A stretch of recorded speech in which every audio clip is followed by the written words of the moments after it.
কুরআনুল কারীমের তেলাওয়াত করি ফি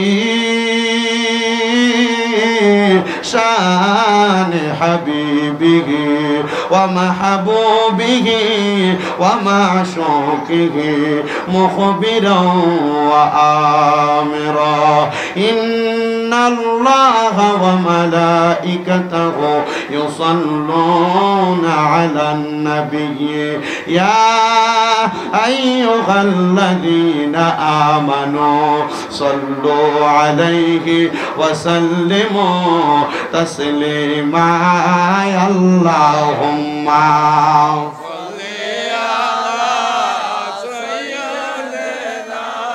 মাওলানা মুহাম্মদ ওয়া আলা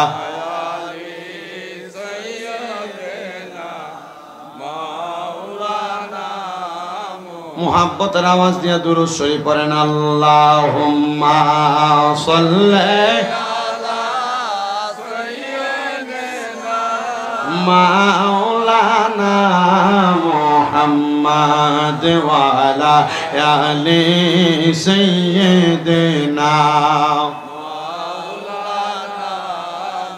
জগত পাগল কাবার জন্য কাবা পাগল মাবুদের মাবুদ পাগল দয়াল নবীজি পাগল উম্মতের আল্লাহুম্মা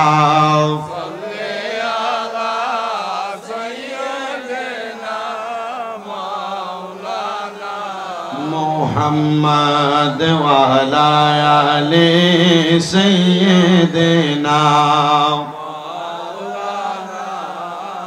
ওগো আল্লাহর হাবিবুল্লাহ আপনার নাহি তুলনা আপনার নূরের পরশ লেগে ইয়াসরিব হইল মদিনায় আল্লাহুম্মা سيدنا مولانا محمد وعلى آل سيدنا لا إله إلا الله لا إله আল্লাহ আদম হাওয়া বানাইলা কন্যা বেহেশতের মাঝে রাখিলা বলেন আদম হাওয়া বানাইলা আল্লাহ বেহেশতের মাঝে রাখিলা আবার হিকমতে গন দমে খাওয়াইয়া হিকমতে গন দুনিয়াতে পাঠাইলা লা ইলাহা ইল্লাল্লাহ লা ইলাহা ইল্লাল্লাহ লা ইলাহা আইরে নামাজ রোজা সাই রহনা কেহ মা বাবার খেদমত সাই রহনা বলেন নামাজ রোজা সাই রহনা মা বাবার খেদমত সাই রহনা আমার নবীর দরুদ বইল না বলেন নবীর আমার নবীজি তোমায় ভুলবে না লা ইলাহা ইল্লাল্লাহ লা ইলাহা আরে অনেক দূরে মদিনা আমরা কেমনে যাব মদিনা যাওয়ার দরকার নাই দরকার আসেনি বাবা ওই মদিনা দেখতে বড় সুন্দর এতদিন মানুষের কাছে ওয়াজ করে করে বলতাম মদিনা কত সুন্দর কিন্তু যখন মদিনা শরীফে নবীর রওজা মুবারকের সামনে গেছি কত মানুষকে দেখলাম নবীর রওজা মুবারকের দিকে তাকায় তাকায় চোখের পানিগুলা ছাইরা দিয়া দিয়া কান্দে কত মানুষকে দেখলাম নবীর রওজা মুবারকের দিকে তাকায় তাকায় চোখের পানিগুলা ফালায় কান্দে আমি অনেক বয়স্ক বয়স্ক মানুষ দাড়ি পাকা মানুষ দেখছি যারা মদিনা শরীফের দিকে তাকে এমন ভাবে কান্দে ছোট বাচ্চা মানুষ যেমন কান্দে তার চাইতে আরো বেশি কান্না করি এত সুন্দর জায়গা আমি শুধু মদিনা শরীফের দিকে তাকে তাকে বলছি আল্লাহ এত সুন্দর একটা জায়গার সামনে আমার আইনা দাঁড় করাইলা। এ মদিনা শরীফ দেখতে এত ভালো লাগে, আল্লাহ গো, আমরা যেই নবীর উম্মত ওই নবীরে দেখতে জানি কত ভালো লাগতো। আল্লাহ, জীবনের বড় বড় কয়েকটা আশার মধ্যে সবচাইতে বড় আশা ছিল মদিনা দেখা। আল্লাহ নবীর রওজা মুবারক দেখছি, এবার মরণের আগে একবার আল্লাহ তোমার হাবিবে কিবরিয়ারে ঘুমের ঘরে স্বপ্ন দেখতে চাই। এ আমার বড় বহুলার টাকাওয়ালা পয়সাওয়ালারা, এই বড় বহুলার সম্পদওয়ালারা, টাকা জমায়া জমায়া ব্যাংকের মধ্যে তুমি তোমার অ্যামাউন্ট বাড়াইতে পারবা, জমি কিন্না কিন্না সম্পদ বাড়াইতে পারবা। পর্দার অন্তরালের আমার মা বোনেরা, স্বর্ণ গয়না কিনা কিনা তুমি তোমার স্বর্ণ গয়না বাড়াইতে পারবা। যদি নবীর উম্মত দাবি করো, এই সম্পদের মায়া ত্যাগ করো, স্বর্ণ গয়নার মায়া ত্যাগ করো। আল্লাহর কসম রে, হবিগঞ্জের কত পোলাপান কক্সবাজার ঘুরতে যাওয়ার জন্য 10, 15, 20 হাজার টাকা বাজেট করে। আমি বলবো, জীবনে ঘুরার শখ আর মজা যদি পাইতে চাও, মক্কা মদিনা যাওয়ার জন্য মাসে কমপক্ষে 500, 1000 টাকা কইরা জমাও। আমি আল্লাহর কাবা ঘরের সামনে গেছি, দেখছি কত যুবক পোলাপান সৌদি আরব কাজ করে, আর আল্লাহর কাবা ঘরের সামনে যাইয়া সাদা রঙের ইহরামের কাপড়টা লাগায়া লাগায়া ওই ছেলেগুলা যুবক মানুষ কান্না করে। আমার সাথীর একজন দোস্ত ওই কাবা ঘরের এরিয়ার মধ্যে ইলেকট্রিশিয়ানের কাজ করে। আমি তারা জিগাইলাম, আল্লাহর কাবা ঘরের সামনে যে থাকস, তোর কাছে কি মনটা চায় না কাবা ঘরের মধ্যে যে নামাজ পড়তি? একই দোস্তরে, কাজ যখন বন্ধ হয় আমি নামাজের ওয়াক্ত বরাবর এই কাবা ঘরের মধ্যে ইমামের পেছনে নামাজটা আদায় করি। আমি সৌদি আরব আসার পরে 3 বার উমরা হজটা করছি। আমি উমরা হজে যাওয়ার পরে দেখছি কত মানুষ আল্লাহর কাবা ঘরের সামনাটার মধ্যে, মানুষ তো তাওয়াফ করে, বসার মতো কোনো ব্যবস্থা নাই। তাওয়াফের একবারে শেষ মাথায় মানুষ যেই জায়গার মধ্যে দাঁড়ায় দাঁড়ায় নামাজ আদায় করে, মানুষকে দেখছি শুধু আল্লাহর কাবা ঘরের দিকে তাকায় তাকায় শুধু চোখের পানি ফালায়া কান্দে। আবার অনেক মানুষ দেখছি কাবা শরীফের 2টা জায়গা, একটা জায়গার নাম রুকনে শামি আর একটা জায়গার নাম রুকনে ইয়ামিনী। ওই রুকনে ইয়ামিনীর পাশে দিয়া মানুষগুলা কাবা ঘরের কালো গিলাপটা দইরা দইরা চোখের পানি ফালায়া ফালায়া কান্দে। আমার কাছে, আমি এই কাবা ঘর রুকনে ইয়ামিনীর কাছে যাইলাম, যখন আমি কাবার গিলাপটা ধরতেছি, আমি জোরে জোরে দোয়া করতেছি, আল্লাহ এই বছর আমি তোমার কাবার সামনে আসছি, আল্লাহ আগামী বছরে যেন আমি আমার আম্মা আব্বা ছোট ভাইটার হলে তোমার কাবা ঘরের সামনে আসতে পারি। আমি যখন এই দোয়া করি, একটা লোক দেখছি একবারে কালো টাইপের লোকটা, আপনাদের হবিগঞ্জের লোকটা, কাবা ঘরের মধ্যে সুমা দিতেছে আর কইতাছে, হুজুর আমার ফুতরার লেগে একটু দোয়া করেন, আমার ফুতরার লেগে দোয়া করেন।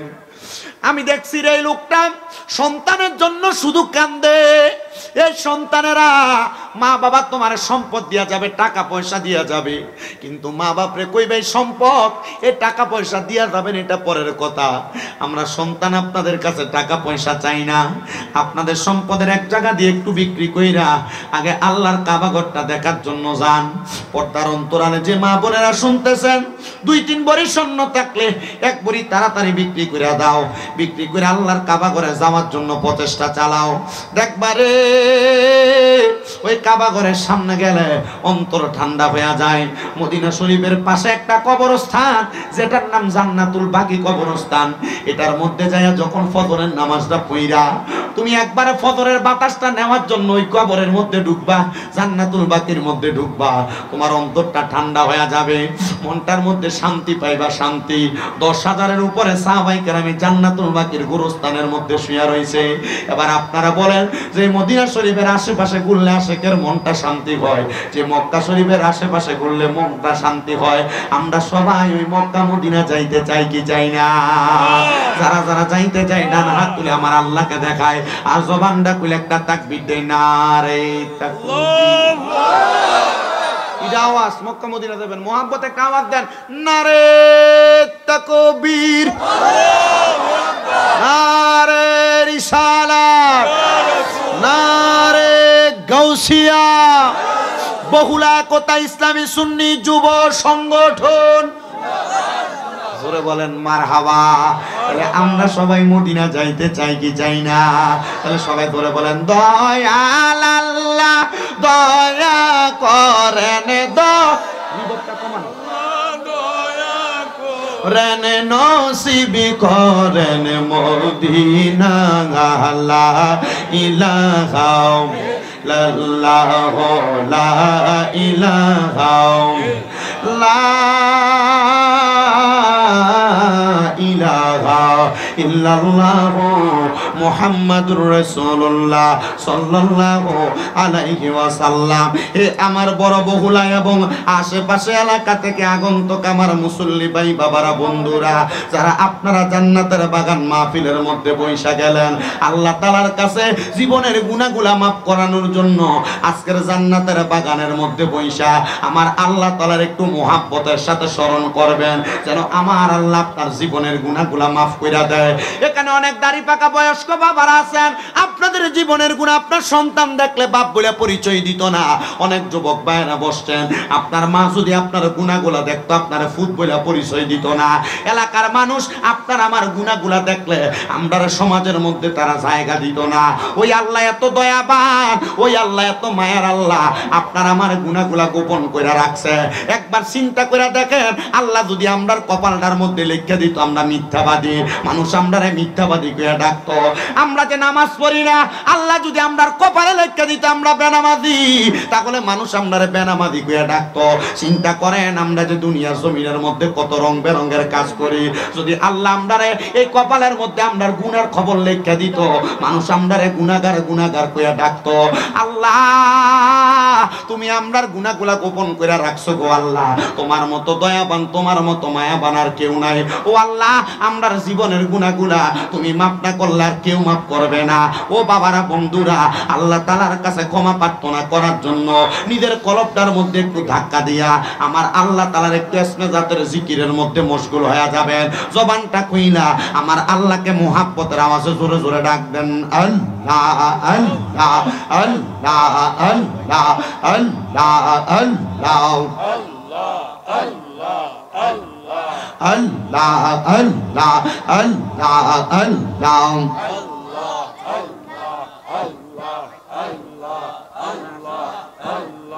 আল্লাহ আল্লাহ দয়াল নবী বিনে ওয়াফন বলতে কে নাই জগতে মারহাবা। আল্লাহ আল্লাহ দয়াল নবী বিনে ওয়াফন বলতে কে নাই জগতে মারহাবা। আল্লাহ আল্লাহ বেবে দেখি সব বিদেশি, বেবে দেখি সব বিদেশি, মিশে মায়ার জগতে আপন বলতে কে নাই জগতে মারহাবা। আল্লাহ আল্লাহ যারা তোমার অতি গয়া পবন, তারা সবাই মিলে মিশে পরাইবে পবন মারহাবা। আল্লাহ আল্লাহ মাটির নিচে করবে দাফন, মাটির নিচে করবে দাফন গো মারহাবা। মাটির নিচে করবে দাফন, ঘরে থাকতে দিবে না আপন বলতে কে নাই জগতে আমার দয়াল নবী বিনে আপন বলতে কে নাই জগতে মারহাবা। আল্লাহ আল্লাহ গৌরের সন্তান আছে সাহারা, জন্মের মতো বিদায় করে দিবে তাহারা মারহাবা। আল্লাহ আল্লাহ আল্লাহ আল্লাহ আল্লাহ আল্লাহ। কত মানুষ বলে কথা, কত মানুষ বলে কথা, কিন্তু কে যাবে আপন বলতে কে নাই জগতে আমার দয়াল নবী বিনে আপন বলতে কে নাই জগতে মাশাআল্লাহ আল্লাহ আল্লাহ ও গো আমার বহুলার বাবা রাঙা নবীর নামটি দিনে রাইতে কইর সাধনা মারওয়া আল্লাহ আল্লাহ রাইখো ভক্তি চরণ সেবা ঠাই দিও চরণ তলে আমার বলে বাগো মুর্শিদ কেম নেই মাশাআল্লাহ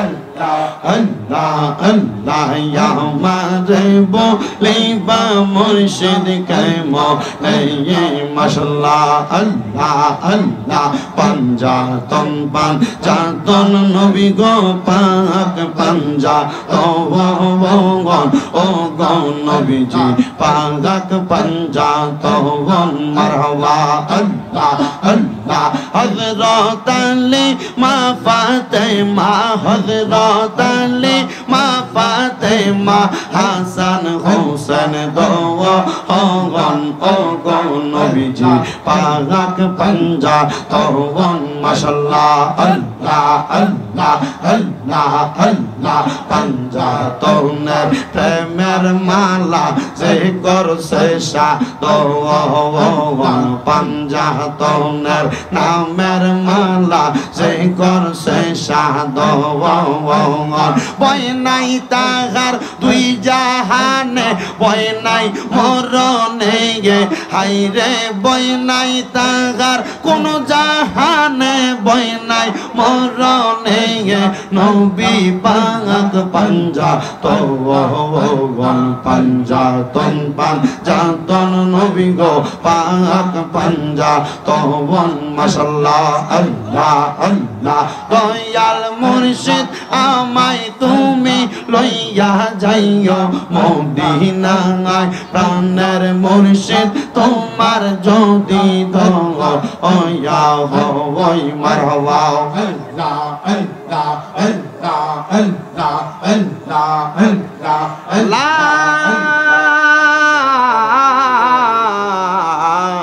ইলাহা ইল্লাল্লাহু মুহাম্মাদুর রাসূলুল্লাহ সাল্লাল্লাহু আলাইহি ওয়াসাল্লাম জবান খুলে উচ্চ কণ্ঠে জোরে পড়ি সাল্লাল্লাহু আলাইহি ওয়াসাল্লাম সবাই পড়ি আলহামদুলিল্লাহ।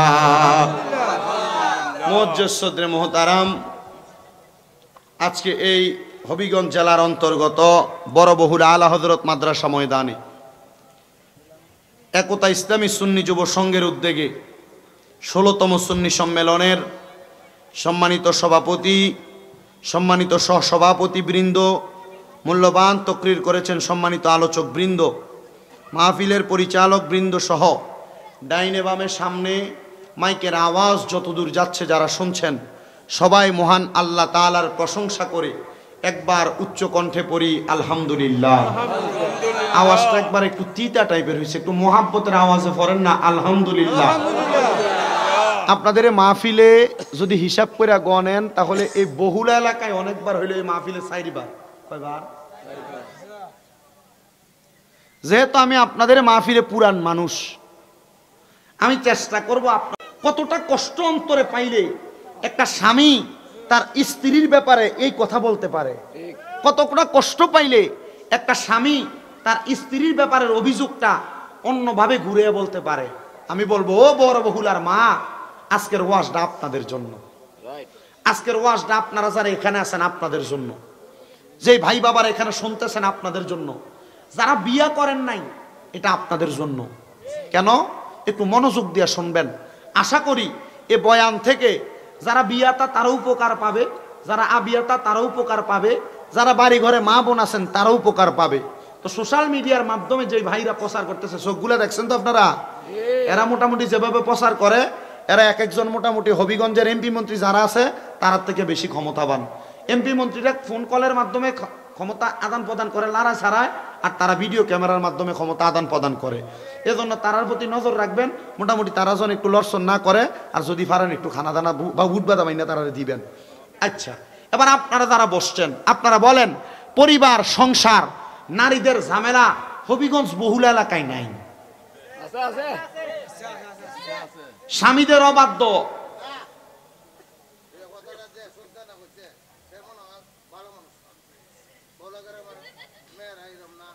বহুলা গ্রামের না, আমি নাই কইছি বহুলা, বইয়ের নাম নেই। ঠিক আছে, মাশাআল্লাহ। মার কথা কইছে না তো, বউয়ের কথা কইছে।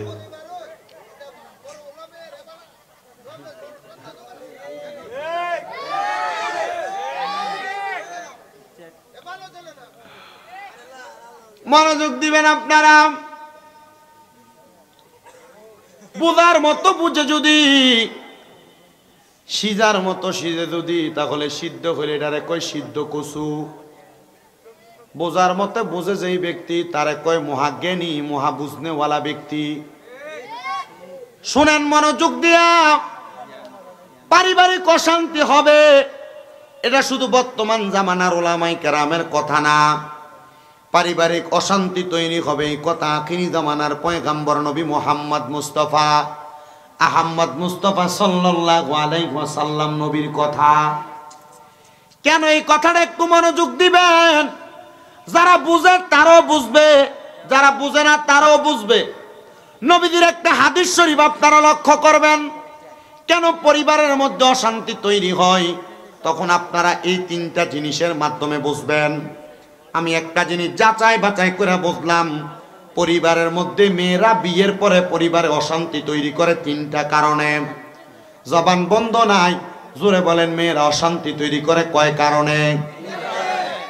মা বোন যারা পর্দার অন্তরালে শুনতেছেন, দুইটা কারণ যদি ওই মা বোনের ভালো লাগবে, কিন্তু একটা কারণ আমার মা বোনদের তত ভালো লাগবে না।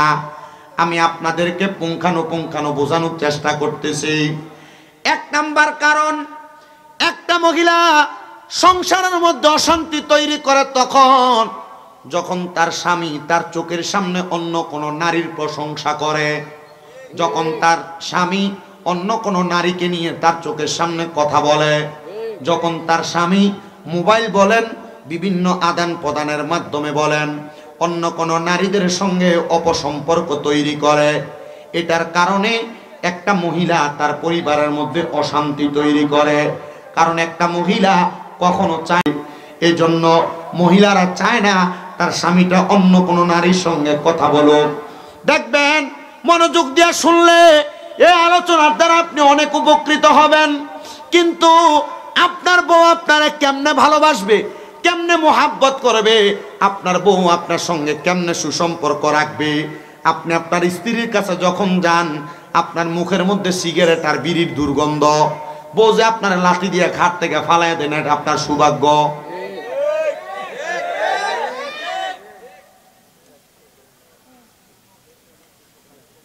একটু মনোযোগ দেন, একটা স্ত্রী চায় তার স্বামীটা ভালো থাকুক, সুন্দর ব্যবহার করুক, সুন্দরভাবে চলুক, কিন্তু যখন তার স্বামী এমন ভাবে বেপথে চলে যায় তখন ওই নারীটা সংসারের মধ্যে বিভিন্ন ঝামেলা তৈরি করে, স্বামীর সঙ্গে বিভিন্ন কাবজাব তৈরি করে। স্বামী তখন রাগান্বিত হইয়া ওই মেয়ের উপর আক্রমণ চালায়, আঘাত করে। দুই নাম্বার কারণ হইল, একটা পরিবারের মধ্যে ওই মেয়ের শ্বশুর শাশুড়ির অত্যাচার। শ্বশুর শাশুড়িরা নিজের মেয়েকে যেইভাবে দেখে তার ছেলের বউটাকে সেইভাবে দেখে না। নিজের মাইয়ারে যেমন ইজ্জত করে, সম্মান করে, ভালোবাসা দেয়, শ্বশুর শাশুড়িরা ছেলের বউটারে তত ইজ্জত সম্মান ভালোবাসা দেয় না। বেরি চায় ওনার মাইয়া জামাইর বাড়িতে গেলে সকালবেলা একটু আরাম করে ঘুমাক, কাজকর্ম কম করুক, কিন্তু চায় নিজের ছেলের বউটা ঘরের মধ্যে বেশি বেশি কাজ করুক, সবাই জামা কাপড় গুলা ধোক। না না না, একটা মেয়ে তখনই সংসারের মধ্যে অশান্তি তৈরি করে যখন একটা মহিলা তার শ্বশুর শাশুড়ির কাছ থেকে এমন টর্চারের শিকার হয়। তিন নাম্বার কারণ হইল, একটা মেয়ের মায়ের কুবুদ্ধির কারণে, এটা মহিলারা মানতে রাজি না যে তার মা যে তার কুবুদ্ধি দেয়, সংসারের ভিতরে আর তার মায়ের দুই একটা কথার কারণে যে সে অশান্তি তৈরি করে। ওই মেয়ের মায়ের কিছু কুবুদ্ধির কারণে স্বামী কি ইনকাম করে, স্বামী কত টাকা কামাই করে আনে, রাত্রবেলা স্বামী থেকে ভালো করে হিসাবটা নিবা, দেখবা তার মাকে, তার বোনকে, তার ভাইকে এখান থেকে কোনো টাকা পয়সা দেয় কিনা। যদি দেখো তাহলে তুমি কিভাবে এটা রাখবা তোমার কাছে, এটা তোমার বিষয়, কারণ তোমারও তো একটা ভবিষ্যৎ আছে। এমন কান পড়া দিয়া ওই মেয়ের মাথা নষ্ট করে দেয়, এমন অবস্থা আছে না নাই? আছে না? এমন অবস্থা আছে। এবার এই মাথালারে আছে বলে এমন অবস্থা আছে। মনোযোগ দিবেন, ধৈর্যের সাথে বয়ান শুনবেন। কেন মহিলারা এমন উগ্র হয়ে যায়, অস্থিতিশীল হয়ে যায়? কেন মহিলারা ঝগড়া ফাসাদ করে, স্বামীর সঙ্গে খারাপ ব্যবহার করে? যদি না করত ওই ছেলেটা এমন ভাবে বিচার দিত না। এবার আসেন, আল্লাহর নবী বলে একটা পরিবারের মধ্যে একটা মহিলার কারণে 4 প্রকারের পুরুষ মানুষ দোজখের মধ্যে চলে যাবে। এর মধ্যে 1 নাম্বার কারণ হইল মহিলারা বেপরদা চলাফেরা করা। যেই মহিলারা বেপরদা চলাফেরা করে, উগ্রভাবে মসজিদে, মার্কেটে, দোকানে, বাজার হাটের মধ্যে চলাফেরা করে, অথবা অনেক মহিলাদেরকে দেখবেন গার্মেন্টসে, অফিস আদালতে চাকরি করে, এগুলা করার কারণে সে তার নিজের ইনকাম দিয়ে সংসার চালানোর কারণে সে মনে করে আমার স্বামীর আবার কিসের পাওয়ার, আমি আমার টাকা দিয়ে সংসার চালাই, আমার কথার উপরে কোনো কথা চলবে না। আর আল্লাহর নবীর প্রখ্যাত হাদিস বিশারদ হযরতে আনাস ইবনে মালিক রাদিয়াল্লাহু তাআলা আনহু বলে, যেই ঘরের মধ্যে কোনো মহিলার কথায় সংসার চলবে, কোনো মহিলা তার স্বামীকে ধমক দিয়ে কথা বলবে, কোনো মহিলা তার কথা দ্বারা তার পরিবারকে, ঘরকে পরিচালনা করার চেষ্টা করবে, মনে করবা জাহান্নাম বেশি দূরে নয়, ওই মহিলাকে দিয়ে আল্লাহ তাআলা জাহান্নামের লাকড়ি বানাইবো। বলে হুজুর কেন? শুনেন বাবারা, আপনি আপনার স্ত্রীটাকে 1 নাম্বার আল্লাহ তাআলার কোরআনের আইনের মাধ্যমে চালাইবেন। আল্লাহ কয় ওয়াকরনা ফি বুয়ুতিকুন্না ওয়ালা তাবাররাজনা তাবাররুজাল জাহিলিয়াতিল উলা। আল্লাহ কয় হে জগতের মানুষ, তোমরা তোমাদের মহিলাদেরকে জাহিলিয়া যুগের মহিলাদের মতো বের হতে দিবা না। যদি তোমার মহিলা জাহিলিয়া যুগের মহিলারা যেমন ভাবে চুল ছাইরা দিয়া, পেট দেখায়া, কাপড়গুলা ছোট ছোট পইরা রাস্তার মধ্যে বের হইতো, তখন তোমার স্ত্রীটা তোমার কন্ট্রোলের বাহিরে চলে যাবে, আনকন্ট্রোলফুল হয়ে যাবে। এইটা করার কারণে আল্লাহ তাআলা তোমার ঘরের মধ্যে অশান্তি তৈরি করে দিবেন। হুজুর জানতে চাই কিভাবে? আল্লাহর নবী বলতেছেন দুনিয়ার জমিনের মধ্যে এমন অশান্তি তৈরি হয় কয়েকটা কারণে, শুইনা নাও গো উম্মত। একটা কারণ হইল, এই অশান্তি যখন তৈরি হয়, অশান্তিটা করার জন্য মেয়েটা স্বামীটার সঙ্গে প্রথম ভালো চলে, কিন্তু ওই মেয়েটার স্বামী যখন মেয়েটার সরলতার সুযোগ নিয়ে অপভাবে তার সময়টা অন্য জায়গার মধ্যে ব্যয় করে, তখন মেয়েটা আর পরিবারের মধ্যে ভালোভাবে সময় দেয় না। এবার শোনেন, নবীজি সাল্লাল্লাহু আলাইহি ওয়াসাল্লাম বলতেছে একটা নারীর কারণে 4 প্রকারের পুরুষ মানুষ দোজখে যাবে। একটু মনোযোগ দিলে বুঝবেন। 1 প্রকার, একটা নারীর কারণে তার বাবা দোজখের মধ্যে যাবে। ইয়া রাসূলুল্লাহ, ইয়া হাবিবাল্লাহ, কেন একটা নারীর কারণে তার বাবা দোজখের মধ্যে যাবে? বলে হুজুর কেন? আল্লাহর নবী ঘোষণা করতেছে, কোন বাবা তার মাইয়াটারে জন্ম দিল, কিন্তু মাইয়াটা বাবার কথা শোনে না, মাইয়াটাকে পর্দা করায় নাই, মাইয়াটাকে শৃঙ্খলাবদ্ধ বানায় নাই, মাইয়াটাকে সুন্দরভাবে মানুষ করে নাই, ওই মাইয়া বেপর্দাভাবে চলাফেরা করার কারণে তখন ওই মাইয়াটার জন্য তার বাবা দোজখে যাবে। ইয়া রাসূলুল্লাহ কেন? আল্লাহর নবী বলে একটা মেয়ে মানুষকে যদি 40 জন বেড়া মানুষ দেখে, কয়জন? 40 জন বেড়া মানুষ দেখে, তাহলে ওই মাইয়াটা দাইয়ুস হয়ে যায়। জান্নাতের গেটের মধ্যে লেখা থাকবে আদ-দাইয়ুসু লা ইয়াদখুলুল জান্নাহ, দাইয়ুস কোনোদিন জান্নাতে প্রবেশ করবে না। তখন ওই মেয়েটা যখন দোজখে যাবে, মেয়েটা বলবে আমার আব্বা আমারে পর্দা করায় নাই, এজন্য আমি মাইয়া আমার আব্বারে নিয়ে দোজখে যাব। 2 নাম্বার, একটা মেয়ের কারণে তার ভাই দোজখে যাবে। আপনাদের যাদের বোন আছে, আপনারা মনোযোগ দিয়া শোনেন মুসলমান, আপনার বোনকে যদি আপনারা পর্দা না করান, আপনি পর্দা করাইবেন দূরের কথা, আপনার মোটর সাইকেলের পেছনে কইরা লইয়া আপনি আপনার বোনকে ঘুরান, আপনার বোন চুল ছাইরা দিয়া স্কুলে যায়, আপনার বোন এলাকার কারোর বিয়ার মধ্যে যায় কাপড় পরা নাচে, না না না, এমন বেপর্দা আপনি আপনার বোনকে করানোর কারণে মাইয়া সাক্ষী দিব, আল্লাহ আমার ভাইটা আমারে পর্দা করায় নাই, এজন্য আমি মাইয়া বেপর্দা, আমি একা যাব না, আমার ভাইকে নিয়ে দোজকে যাব। 3 নাম্বার, এখানে আপনারা যারা আছেন, আপনারা কোনো না কোনো মহিলার স্বামী আছেন, এই স্বামী যারা আছেন আপনারা আপনাদের বউদের কারণে দোজকে যাবেন। এটার 1 নাম্বার কারণ হইল আপনার বউটা পর্দা না করা, আপনার স্ত্রী পর্দা না করা, এই বেপর্দা চলাফেরা করার কারণে আপনার স্ত্রীটা আল্লাহ তাআলার কাছে সাক্ষী দিবে, আল্লাহ আমার স্বামী আমারে পর্দা করায় নাই, আমার স্বামীটা আমাকে বেপর্দা ঘুরাইছে, আল্লাহ আমার স্বামীটার জন্য আমি ভালোভাবে পর্দা করতে পারি নাই। তখন বলবে আমার স্বামীকে ছাড়া আমি দোজকে যাব না, তখন আপনার বউ আপনার নিয়ে দোজকে যাবে।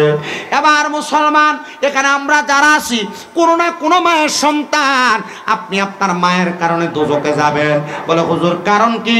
আপনার মাকে আপনি পর্দা করান না, আপনার মাকে আপনি বেপর্দা রাখেন, আপনার মা এলাকার বিভিন্ন পুরুষের সামনে যায় ঘুরে, আপনার মা মুখটা ঢাকনা না দিয়া কেমন জানি এলোমেলো জামা কাপড় পইরা রাস্তার মধ্যে ঘোরাফেরা করে। আল্লাহর কসম, আপনি যদি আপনার মারে পর্দা না করান, তাহলে আপনি আপনার মায়ের কারণে দোজকের মধ্যে যাবেন। তো আসেন কোন কথায় ছিলাম, কথা হচ্ছে মহিলারা সংসারে অশান্তি তৈরি করে, অশান্তির কারণ হইল 1 নাম্বার কারণ আপনার স্ত্রী সর্বপ্রথম ইসলামিক শিক্ষায় শিক্ষিত না হওয়া। যদি ইসলামিক শিক্ষায় শিক্ষিত হইতো, ওই স্ত্রী কখনো স্বামীর সঙ্গে গলা লাড়া দিয়ে কথা বলতো না, উঁচু গলায় কথা বলতো না। হে আমার বড় বহুল এলাকার পর্দার অন্তরালের মা বোনেরা, আপনারা যারা স্বামীর সঙ্গে উঁচা গলায় কথা বলেন, শ্বশুর শাশুড়িকে ধমক দিয়ে কথা বলেন, এ সোশ্যাল মিডিয়ার মাধ্যমে দেখনেওয়ালা দেশ বিদেশের ভাই বাবারা, মা বোনেরা, আপনারা মনোযোগ দিয়ে শুনবেন গো আমার মা বোনেরা, আপনারা যদি আপনাদের স্বামীর সঙ্গে, আপনাদের স্বামীর সঙ্গে, শ্বশুর শাশুড়ির সঙ্গে, পরিবারের কারোর সঙ্গে ধমক দিয়ে একটু অপব্যবহার করেন, আল্লাহর কসম এই সাংসারিক অশান্তি তৈরি করার কারণে আল্লাহ তাআলা আপনাদের জন্য শাস্তি নির্ধারণ করেছে, আযাবুন শাদীদ, যন্ত্রণাদায়ক শাস্তি। এমন শাস্তি দিবে কোন মহিলা যদি তার স্বামীর ইনকাম কম হওয়ার কারণে ওই মহিলা তার কসমেটিক, তার জামা কাপড়, তার বিভিন্ন ভালো ভালো প্রসাধনীর জন্য জামাইকে প্রেসার ক্রিয়েট করে, আল্লাহর নবী রাহমাতুল লিল আলামিন নবী বলে ওই মহিলা জান্নাতি হুরদের সম্মাননা পাবে, ওই মহিলা জান্নাতি হুরদের সম্মান পাবে, ইজ্জত পাবে, যেই মহিলা তার স্বামীর প্রতি সদাচরণ করবে। বর্তমান জামানায় এমন অনেক মহিলা আছে জামাইকে তুই করে ব্যবহার করে, নাই?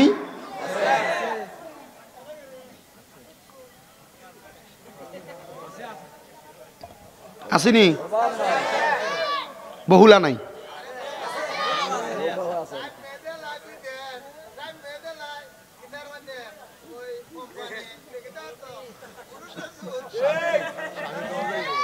অন আছে।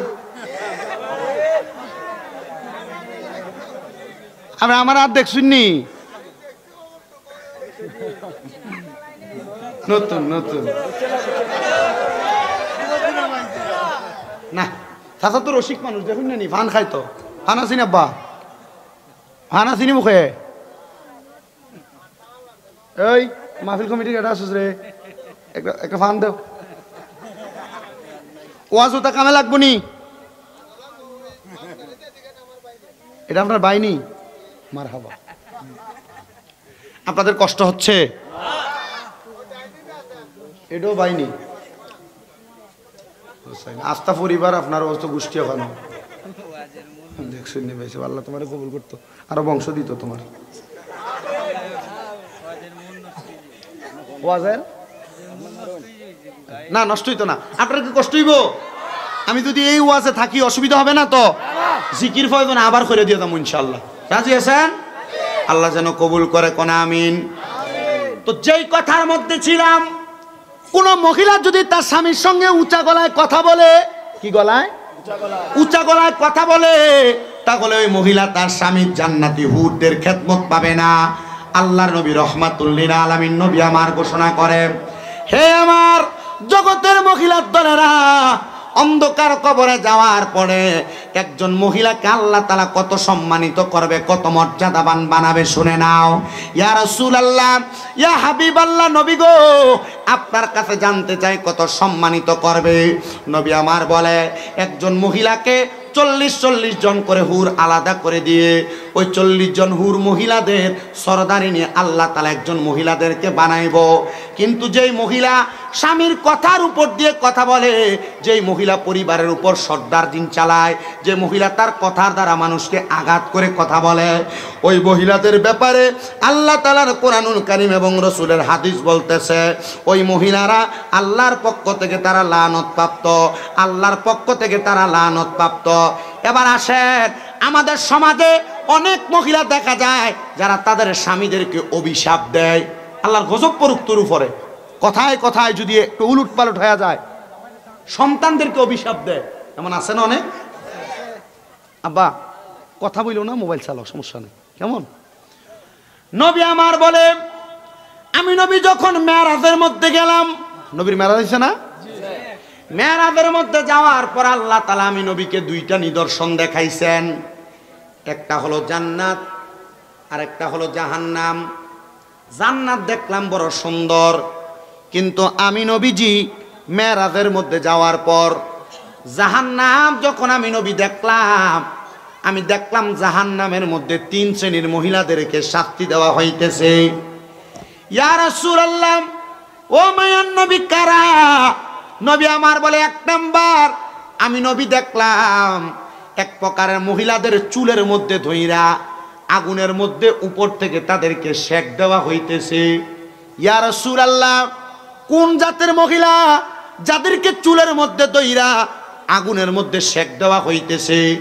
নবী আমার বলতেছে, ওই মহিলা যে মহিলার মাথার চুলের খোপা বাঁধার সময় ওটের কুজের মতো তার চুলটাকে উঁচা করে বাঁধত।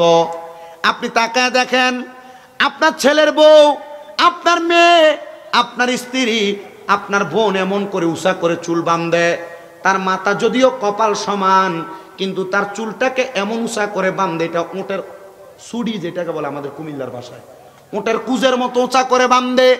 নবী বলে, ওই মেয়েদেরকে জাহান্নামের আগুনের মধ্যে সেক দেওয়া হচ্ছে। ইয়া রাসূলুল্লাহ, আর কোন মেয়েদেরকে দেখছেন? নবী আমার বলে, 2 নাম্বার এমন অনেক মহিলাদেরকে দেখেছি যাদের স্তনের মধ্যে গরম আগুনের রড লাগাইয়া দিয়া এদের শরীরটাকে আগুনের মধ্যে সেক দেওয়া হচ্ছে। নবীজি, ওই মহিলা কারা? নবী আমার বলতেছে, ওই মহিলা হলো তারা যারা পোশাক পইরাও উলঙ্গ ছিল।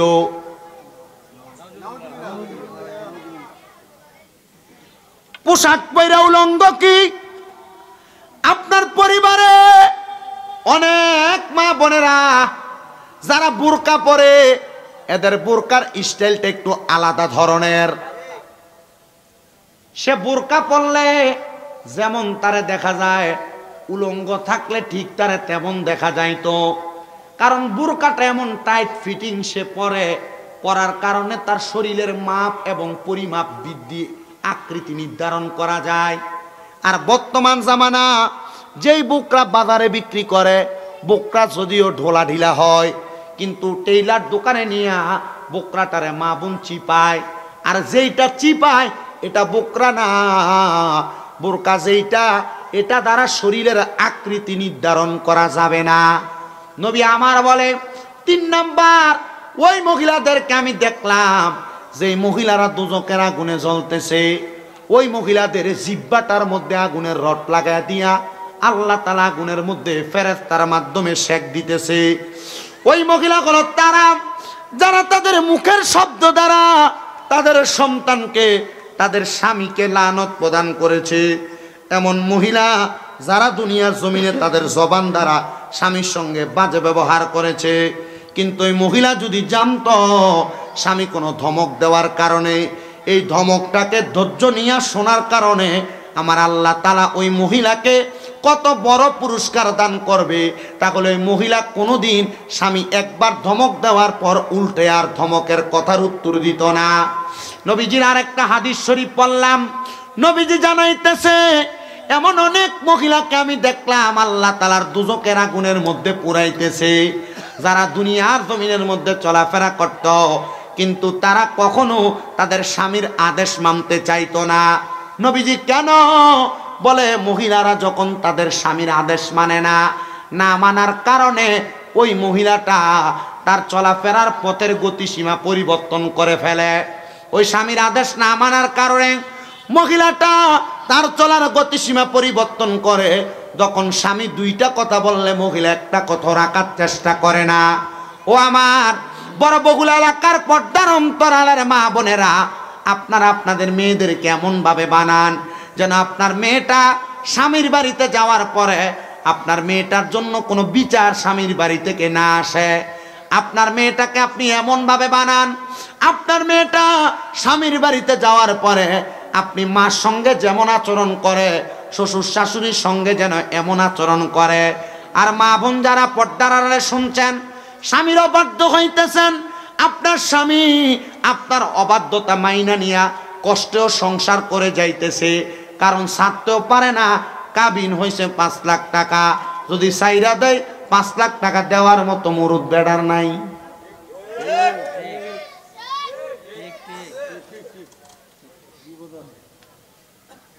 বড় বিপদে বড় টেনশনে পড়ে পুরুষরা সংসার করে।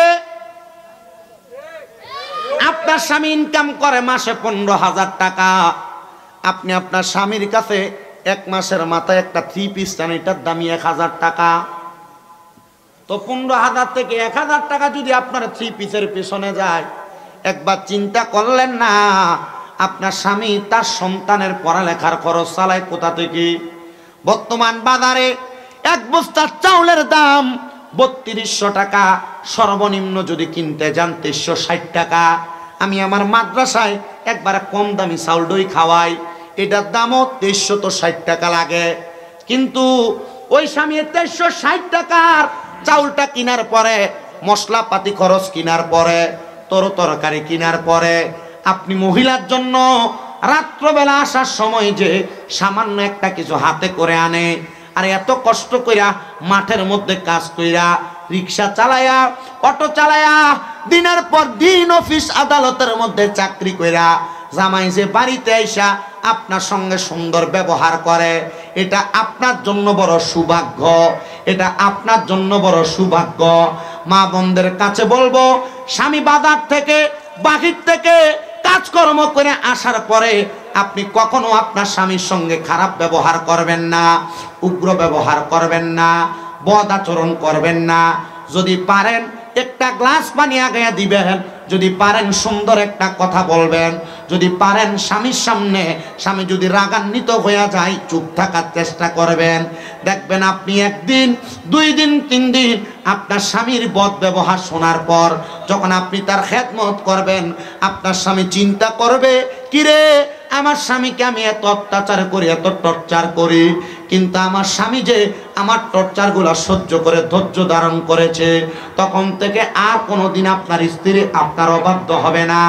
কিন্তু বর্তমান জামানা সোশ্যাল মিডিয়া, টাচ মোবাইল বলেন, বিভিন্ন টিভি বিজ্ঞাপন, নাটক বলেন, এই সিনেমাগুলা দেখে দেখে অনেক মহিলারা তাদের চাহিদাটা নিম্ন থেকে ঊর্ধ্বগামী হয়ে গেছে। বর্তমান জামানায় অনেক মেয়েরা চিন্তা করে, আমি যে জামাইটাকে বিয়ে করব সে স্বাবলম্বী হওয়া লাগবে, টাকাওয়ালা হওয়া লাগবে, আর বিশেষ করে চেষ্টা করে কোনো প্রবাসী বিদেশিকে বিয়ে করার জন্য। কারণ কি? তার চাহিদা বেশি, সে তার চাহিদা পূরণ করার জন্য বিদেশি জামাইয়ের কাছে যখন তখন যা ইচ্ছা চাইতে পারবে। আমি বলবো না গো মা, আপনি আপনার চাহিদা প্রকাশ করে বেশি বেশি মাল সামান কিনবেন, বেশি বেশি কাপড় কিনবেন, এটার কারণে আপনি জাহান্নামীদের অন্তর্ভুক্ত হওয়ার আমি কোনো কিছু দেখতেছি না। বলে কারণ কি?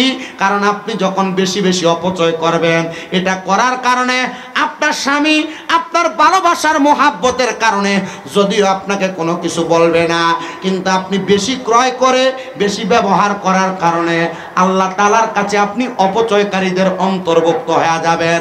এজন্য মা বোনদের কাছে আবদার হলো, আপনারা যা কিছু করেন আর না করেন, স্বামীকে কখনো প্রেসার ক্রিয়েট করবেন না।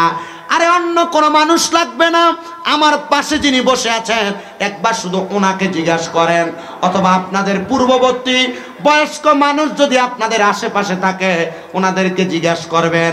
আগের আমাদের দাদার দাদি নানি যারা ছিল এদেরকে বছরে 2-1টা কাপড় কিনাই না দিলে সাবধান শেষ, আর কোনো কিছু খরচের প্রয়োজন হইতো না।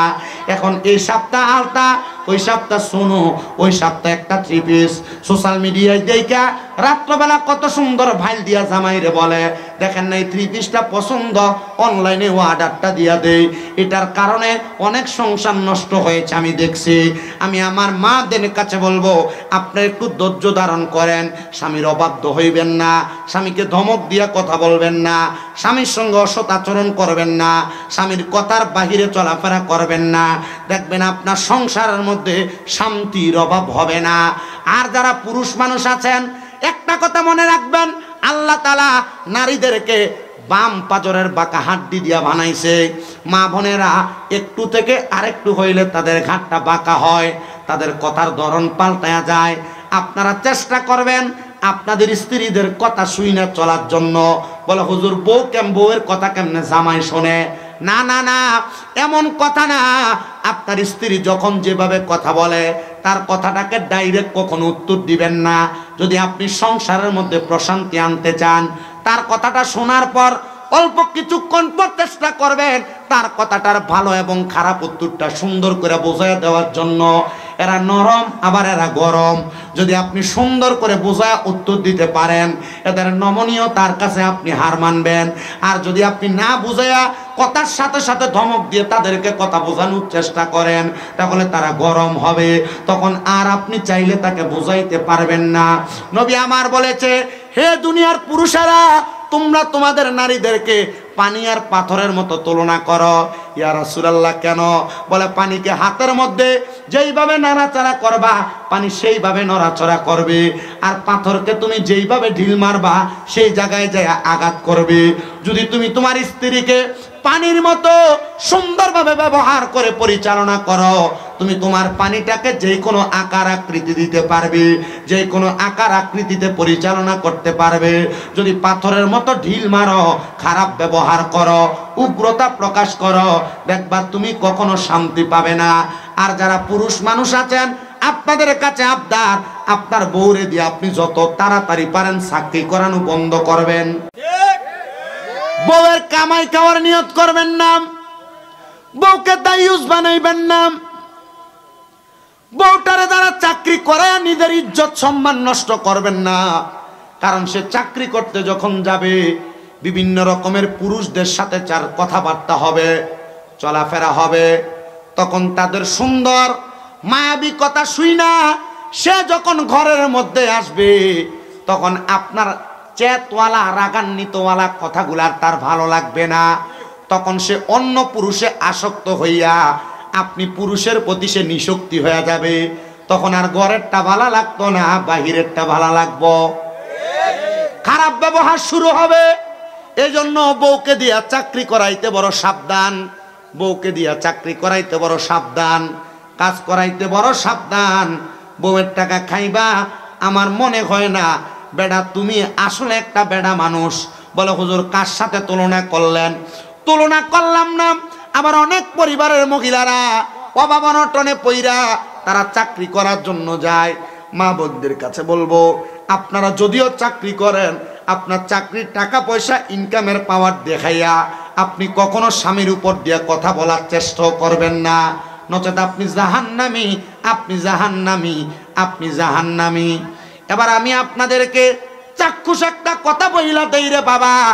নবীজির কন্যা খাতুনে জান্নাত হযরতে ফাতেমাতুজ জাহরা রাদিয়াল্লাহু তাআলা আনহা, নামটা প্রথম শুনি নাই, নামটা আমরা এর আগে আর অনেকবার শুনেছি। ওনার নামে আশিকা রাসূলরা বড় সুন্দর করে একটা গজল লেখছে। খাতুনে জান্নাত মা গো, খাতুনে জান্নাত মা গো, ফাতেমা আমার, এ বিশ্ব জগতে মাগো করিলেন উজার, এ বিশ্ব জগতে মাগো তুমি নবী নন্দিনী,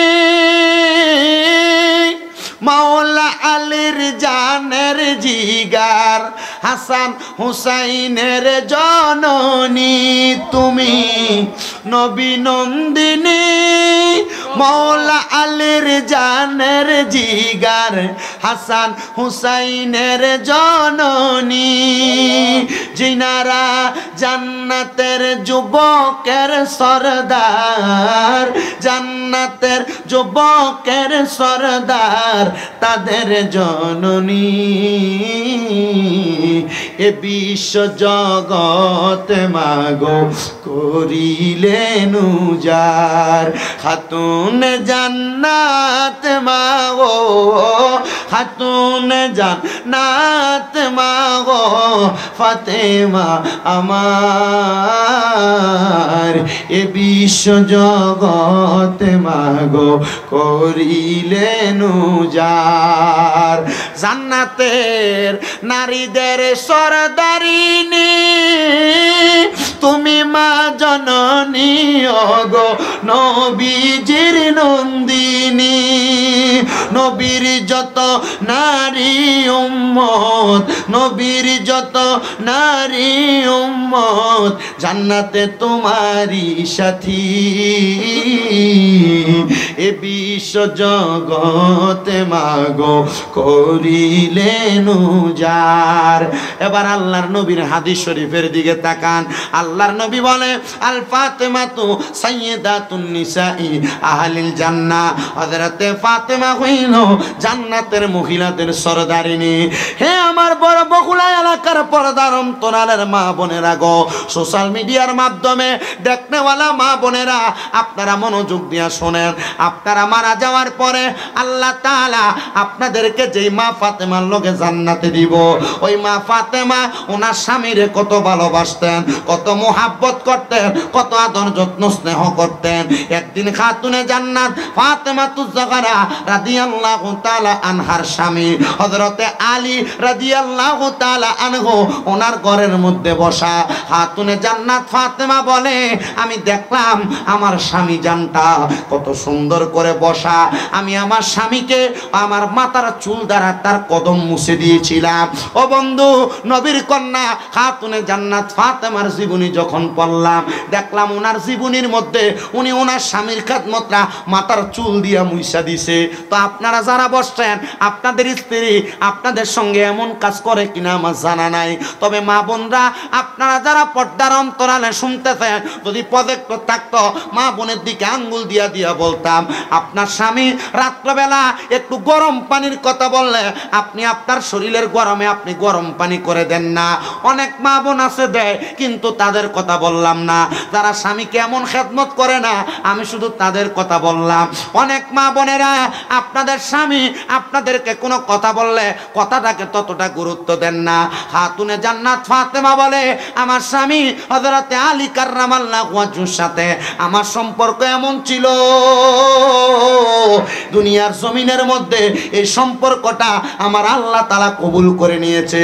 আর ওই কবুলের কারণে আল্লাহ তাআলা আমার স্বামীটাকে আমি খাতুনে জান্নাত ফাতেমার সঙ্গে তুলনা করে বলছে, আমার স্বামী আমি ফাতেমার শরীরের অর্ধেক, আর আমি ফাতেমা আমার স্বামীর শরীরের অর্ধেক।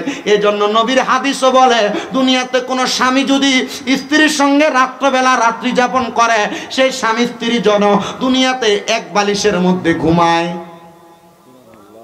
কয় বালিশ? মা বোনেরা, স্বামীর সঙ্গে ঝগড়া হইলে এক বালিশ দূরের কথা, আগে বাচ্চা এক সাইডে, স্বামী স্ত্রী দুইজন এক সাইডে থাকতো। ঝগড়া যেদিন হয় বাচ্চা মাঝখানে। কি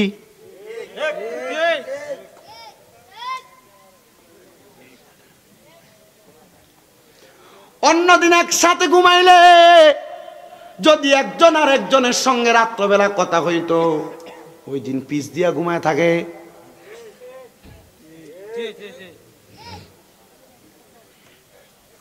অল্প কথায় বোঝার চেষ্টা করবেন। মা বোন যারা পর্দার আড়ালে শুনতেছেন, আমি শুধু আপনারা যেন স্বামীর প্রতি একটু সচেষ্ট হন, স্বামীকে খুশি করেন। শুধু ওয়াজটা আপনাদের জন্য করতেছি। আল্লাহর নবী বলে, যদি দুনিয়ার জমিনের মধ্যে কোনো স্বামী তার স্ত্রীর প্রতি নারাজ হইয়া রাত্রবেলা ঘুমায়, অথবা কোনো স্বামী তার স্ত্রীকে রাত্রবেলা তার বিছানার মধ্যে ডাকলো, ওই মহিলা তার স্বামীর ডাকের মধ্যে সাড়া দিল না, নবীর হাদিস, তার স্বামীর ডাকের মধ্যে সাড়া দিল না, তাহলে আল্লাহ তাআলার অসংখ্য ফেরেশতারা সারা রাত্র পর্যন্ত ওই মহিলাকে অভিশাপ দেয়। আপনারা নাউজুবিল্লাহ বলেন আর না বলেন, এমন অনেক হয় না, ঝগড়া করার কারণে আপনি আপনার স্ত্রীকে ডাকলেন, সে আপনার কাছে আসলো না। এখন অনেক অবিবাহিত ছেলেরা আছে, ছোট বাচ্চারা আছে। ওয়াজ যদি আরো বেশি গভীরে যাও, এ সমস্ত গোপনীয় বিষয়গুলো বলার জন্য সেমিনার প্রয়োজন। সেমিনার, যারা বিবাহিত তারা থাকবে শুধু। মা বোন যারা পর্দার অন্তরালে শুনছেন, সারাদিনও যদি আপনার স্বামীর সঙ্গে আপনার ঝগড়া হয়, রাত্রবেলা আপনার স্বামী আপনাকে তার বিছানার মধ্যে ডাক দিল, যদি ওই মহিলা তার স্বামীর ডাকের মধ্যে সাড়া না দেয়, তাহলে সারা রাত্র পর্যন্ত আল্লাহ তাআলার আযাবের ফেরেশতারা ওই মহিলাকে লানত প্রদান করে। তো হুজুর, স্বামীর ডাকে কেমনে সাড়া দিব, আমাদের তো জানতে বড় ইচ্ছা হয়।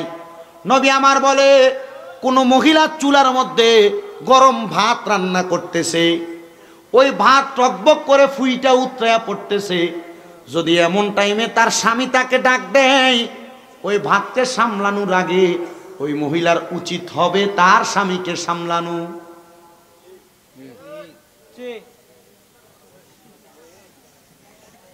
একজন মহিলাকে তার স্বামী কোনো আদেশ করলো, ওই মহিলা প্রথম কাজ হবে তার স্বামীর আদেশ পালন করা, তারপরে তার পরবর্তী কর্মকাণ্ড করা।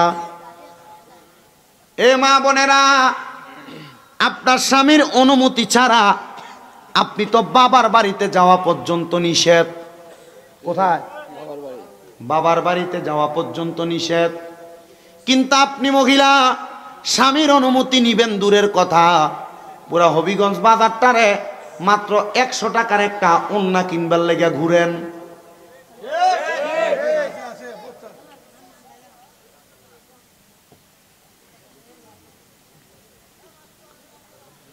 সবার কাছে আমার আবদার, মা বোনেরা, স্বামী কার অনুমতি ছাড়া বাবার বাড়িতে যাওয়া নিষেধ। অনেকে চিন্তা করতেছে, আজকে বাড়ির যে কমু, বাবার বাড়িতে দাও, মার্কেটে যায় ঘুরে চলে তুমি অনুমতি লো না, আর বাবার বাড়িতে যাইতে অনুমতি লইবা।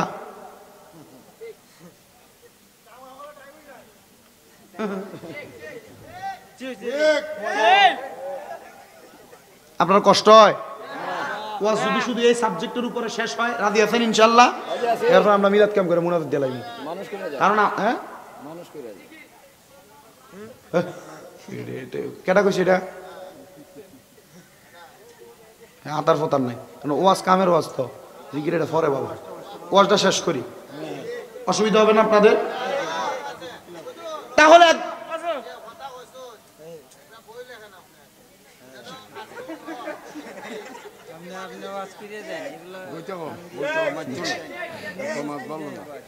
আপনারা একটু মনোযোগ দিবেন। মা বোনেরা স্বামীর অনুমতি নিয়ে বাবার বাড়িতে যাবে দূরের কথা, মা বোনেরা স্বামীর অনুমতি ছাড়া বিভিন্ন জায়গার মধ্যে ঘোরাফেরা করে। এই জন্য আমি হবিগঞ্জের বড় বগুলার মাহফিল থেকে আমি আমার মা বোনদের কাছে একটা আবদার জানাইতে চাই, যদি আপনি জান্নাতি হইতে চান, যদি আপনি আল্লাহ তাআলার জান্নাতের চেহারা দেখতে চান, জান্নাতের মুখ দেখতে চান, জান্নাতের বাসিন্দা হইতে চান, আপনি আপনার স্বামীর কথাটাকে পুঙ্খানুপুঙ্খানুভাবে মানার চেষ্টা করেন। হে আমার মুসলমানেরা, আপনাদের কাছে আরো আমি কষ্ট করে আরে কয়েকটা কথা বলি। নবীজির কলিজার টুকরা স্ত্রী আম্মা জান আয়েশা সিদ্দিকা রাদিয়াল্লাহু তাআলা আনহা, আমার নবীজি আম্মা জান আয়েশাকে আদর করে ডাকতেন হুমায়রা। কি ডাকতেন? হুমায়রা। মানে এই হুমায়রা শব্দের অর্থ লাল সুন্দরী। কি সুন্দরী? আল্লাহর নবীজির স্ত্রী মা আয়েশাকে ডাকতেন লাল সুন্দরী। ইয়া রাসূলুল্লাহ, ইয়া হাবিবাল্লাহ, নবী আপনি আপনার স্ত্রীকে কেন এমন করে ডাকেন? নবী আমার বলে, যেই দিন আমি প্রথম আমার আয়েশাকে লাল সুন্দরী মানে হুমায়রা বলে ডাকলাম, আমার স্ত্রী হযরতে আয়েশা সিদ্দিকা রাদিয়াল্লাহু তাআলা আনহা, আমার স্ত্রী আমার দিকে তাকায়া মুস্কি করে একটা হাসি দিয়েছে। আর আমি নবী তাকায়া দেখলাম আমার স্ত্রী যখন মুস্কি মুস্কি হাসে, তার হাসিটাকে গ্রহণ করার জন্য আল্লাহ তাআলার অসংখ্য ফেরেশতা আসমান থেকে নিচে আসতেছে।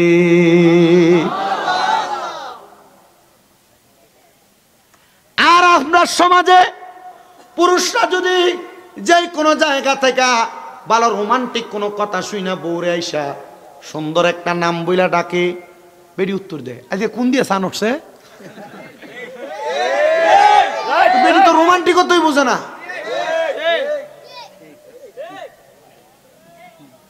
এখন এটা কেন হয়?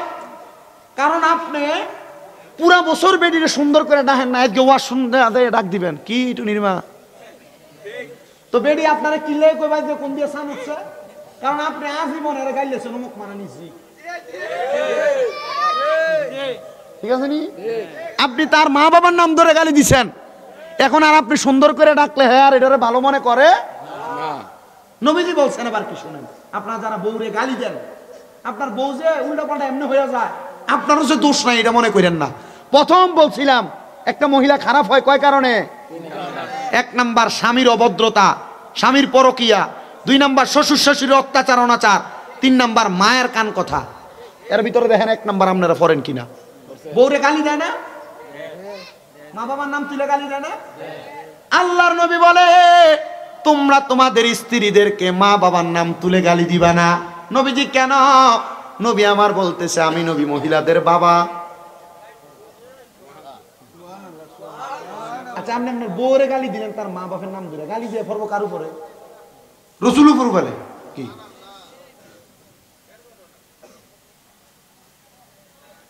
গালি দেওয়া যাবে? এবার নবী বলে পানি আনতে দেরি হইলে যে থুতা বেড়ে থাপড়া মারেন। নবী বলে তোমরা তোমাদের, আমি শুধু মহিলাদের জন্য ওয়াজ করতেছি এটা না, ওয়াজ কিন্তু আপনাদের জন্য। নবী বলে তোমরা যে তোমাদের স্ত্রীদেরকে কখনো মুখের মধ্যে আঘাত করবা না। ইয়া রাসূলুল্লাহ কেন?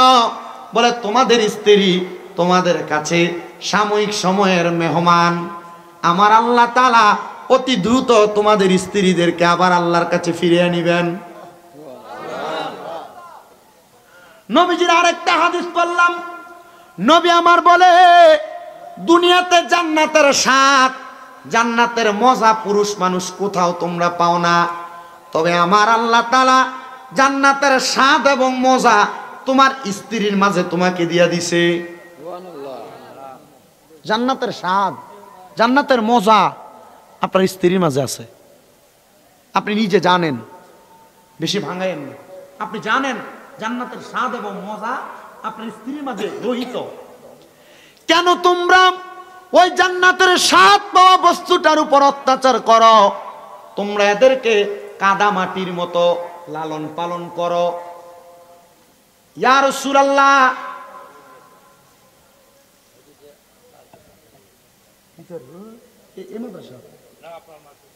ওয়াজ কামে লাগছে, আজকে বাইজে কইবেন মনে হয় হুনসুনি হুজুর কি কইছে। আল্লাহ কবুল করো, আমিন কন, আমিন। আর ধরে কন আমিন। আজকালকার নারী গণে ওরে স্বামীদেরকে ঘরে রেখে রাস্তাঘাটে যায় গো তারা, রাস্তাঘাটে যায় গো তারা ডাইউসের বেশে। সাবধানে থাকিও নারী পর্দার আড়ালে, বলেন সাবধানে থাকিও নারী হাদিসে হারামে লেখে অন্য দেখিলে, আরে হাদিসে হারামে লেখে অন্য দেখিলে, সাবধানে তা কিও নারী পর্দার আড়ালে। নবী আমার বলে তোমরা তোমাদের স্ত্রীদেরকে কাদা মাটির মতো লালন পালন করো। ফেক ফেক, আপনারা কি বলেন? ফেক না? এই প্যাকটাকে আপনি চাইলে এটাকে দিয়া এই ডেক্সি বানাইতে পারবেন, পুতুল বানাইতে পারবেন, যেমন ইচ্ছা তেমন আকৃতি প্রদান করতে পারবেন। নবী আমার শিখিয়ে দেয় তোমরা তোমাদের স্ত্রীদেরকে প্রথম থেকে এমন ভাবে লালন পালন করো যেন যখন যা বলবা তখন তা হয়। তা আপনি তো এটা করেন না। বউ প্রথম আসার পরে ফাইসি আবেগের কারণে বউ যেমনে যা বলে আপনি তা করতে সুযোগ করে দেন। আপনি যদি আপনার মাইন্ডটাকে ইসলামিক মাইন্ড বানাইতেন, আপনার বউকে আপনি বলতেন আমি ছাড়া তোমার চেহারা যেন আমার ছোট ভাইও না দেখে, আর আপনি আপনার বউরে বলেন ডাক্তারের কাছে নিয়ে যাওয়ার জন্য আপনার ছোট ভাইরে। গত জুমায় নবীর হাদিস শরীফ পড়লাম, নবী আমার বলতেছে একটা মহিলার জন্য তার দেবর মানে জামাই ছোট ভাই হলো কাল সাপের মতো, মৃত্যু সমতুল্য। কাল সাপ কামড় দিলে যেমন ভাবে মানুষ মারা যায়, একটা মহিলার দেবরের সামনে গেলে কাল সাপের দংশনের মতো গুনাহ হয়। আর আপনার বৌদি তার দেবরের বিয়ার ভিতরে এক লগে হলে ওদের মধ্যে ডান্স মারে। কই ডাক তো দিলেন না, তো বউ বাধ্য হইলে কেন ডাক দেন? আপনার বউ নষ্ট হওয়ার পেছনে এক নাম্বার কারণ আপনি এই বউরে বিয়া করে আনার পরে হবিগঞ্জে যান ফুচকা খাইবার লাগিয়া। তো তুমি তো তোমার বউরে পর্দা করাইলা না। বউ তোমার কাছে 10টা আবদার করবে, আবদার মিঠাইবা তবে ঘরের মধ্যে। পূর্বের মহিলারা স্বামী যে জামা কাপড় আইনা দিছে 1 ঘন্টা হইছে মাত্র, মনে দিলাই আসুন চলতো, স্বামী যা আইনা দিত স্বামীর ওইটার উপর সন্তুষ্ট থাকতো। তা আপনি কেন এটা করতে পারেন না? আমি আমার নিজের নানির কথা বলি। আমার নানা জীবিত থাকা অবস্থায় আমি দেখতাম আমার নানি ঘর থেকে বের হইতে সাবধান। আমলদারি ছিলেন, খুব আমলদারি। আমি আলেম হওয়ার পেছনে, হুজুর হওয়ার পেছনে প্রথম অবদান আমার নানা। ছোটবেলা থাকা অবস্থায় আমার নানা আমার আম্মাকে বলছিল তোর ফলারে হুজুর বানাইস। আর তখন থেকে প্রতি বৃহস্পতিবার মাদ্রাসা বন্ধ, নানার বাড়িতে নিয়ে যেত, নানার সাথে ঘুরাইতো, বিভিন্ন মাজার আল্লাহর ওলিদের জিয়ারত করাইতো। কারণ জান এগুলোর কাছে যখন বিরবে এগুলোর অভ্যাস হয়ে যাবে, তখন আর হুজুরের পর থেকে বাইরে যাওয়ার সুযোগ নাই। যখনই বাইরে যাইতাম নানা চোখের কুরানির দ্বারা বিভিন্ন কথার দ্বারা আতঙ্কিত করতেন। আপনি এটা করেন না। আপনাদের কাছে করো জোরে আবদার, যদি সংসারে শান্তি ফিরে আনতে চান 1 নাম্বার আপনি আপনার স্ত্রীকে পর্দাশীল বানান। আর লাগবে না, নিজে জানবেন ডাউল আলুর ভর্তা দিয়ে ভাত খাবেন। ইনকাম স্ত্রীকে দিয়ে করানো থেকে বিরত থাকার চেষ্টা করেন, দেখবেন সংসার সুন্দর। আম্মা জান আয়েশা সিদ্দিকার যে কথা বলতেছিলাম, সেখানে নবীজি কেন বউকে আপনার স্ত্রীকে আপনি হুমায়রা ডাকতেন? বলে দেখতাম সুন্দর করে ডাকার কারণে আমার স্ত্রী হাসলে তার হাসি নেওয়ার জন্য রহমতের ফেরেশতা দাঁড়ায় থাকতো। আপনারা সংসারে শান্তি ফিরে আনার জন্য বউকে ভালো ভালো নাম, সুন্দর সুন্দর নাম দ্বারা ডাকবেন। একদিন আমার নবীজি বসা, ওই যে পর্দার কথা, আমার নবীজি বসা, নবীজির সামনে 4 জন স্ত্রী বসা। আমার নবী রহমাতুল লিল আলামিন নবীজির সামনে, নবীজির একজন অন্ধ সাহাবী আগমন করে আসতেছে। নবী আমার বলতেছে, হে আমার স্ত্রীরা, তোমরা যার যেমন করে পর্দার মধ্যে ঢুকে যাও। একজন স্ত্রী জবাব দেয়, ইয়া রাসূলুল্লাহ, ওগো নবীজি, এ সাহাবী তো অন্ধ, সে তো আমাদেরকে দেখবে না, দেখলে আমাদের প্রতি খায়েশ তৈরি হতো। আল্লাহর হাবিব বলে, সে অন্ধ, সে তোমারে দেখবে না, তুমি নারী তো তারে দেখবা।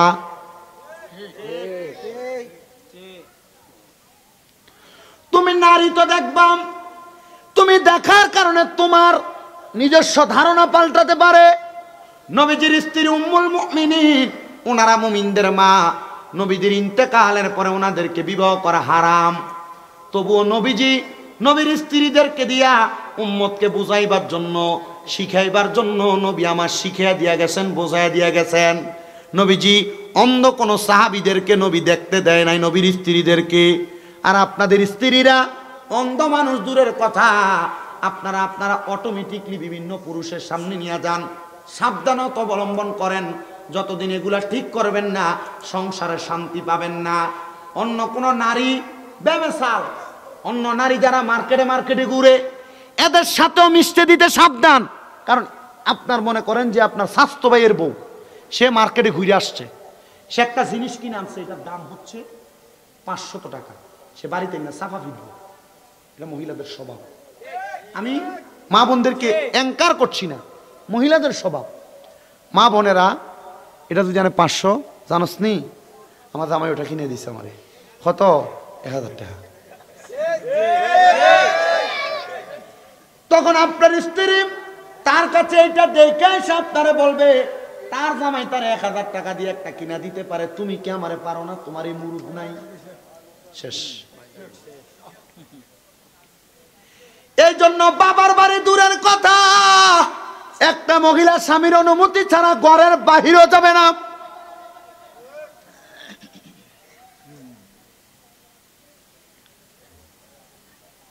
আর আমরা সমাজে সোশ্যাল মিডিয়ায় বইয়া বইয়া নাট্যশিল্পীরা এরা কয় আমি একজন হুজুরের মাইয়া, সূরা মুলুক আমার ঘুমের সঙ্গী। সি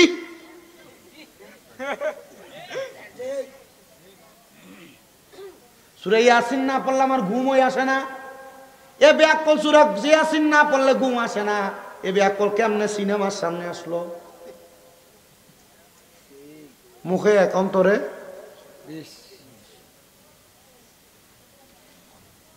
নবীজি সাল্লাল্লাহু আলাইহি ওয়াসাল্লাম যারা 2 বিয়া 3 বিয়া 4 বিয়া করছেন আপনাদের জন্য, আর এখন কালের বিয়ে জামাইর জীবনও 2 বিয়া করার অনুমতি দিত না।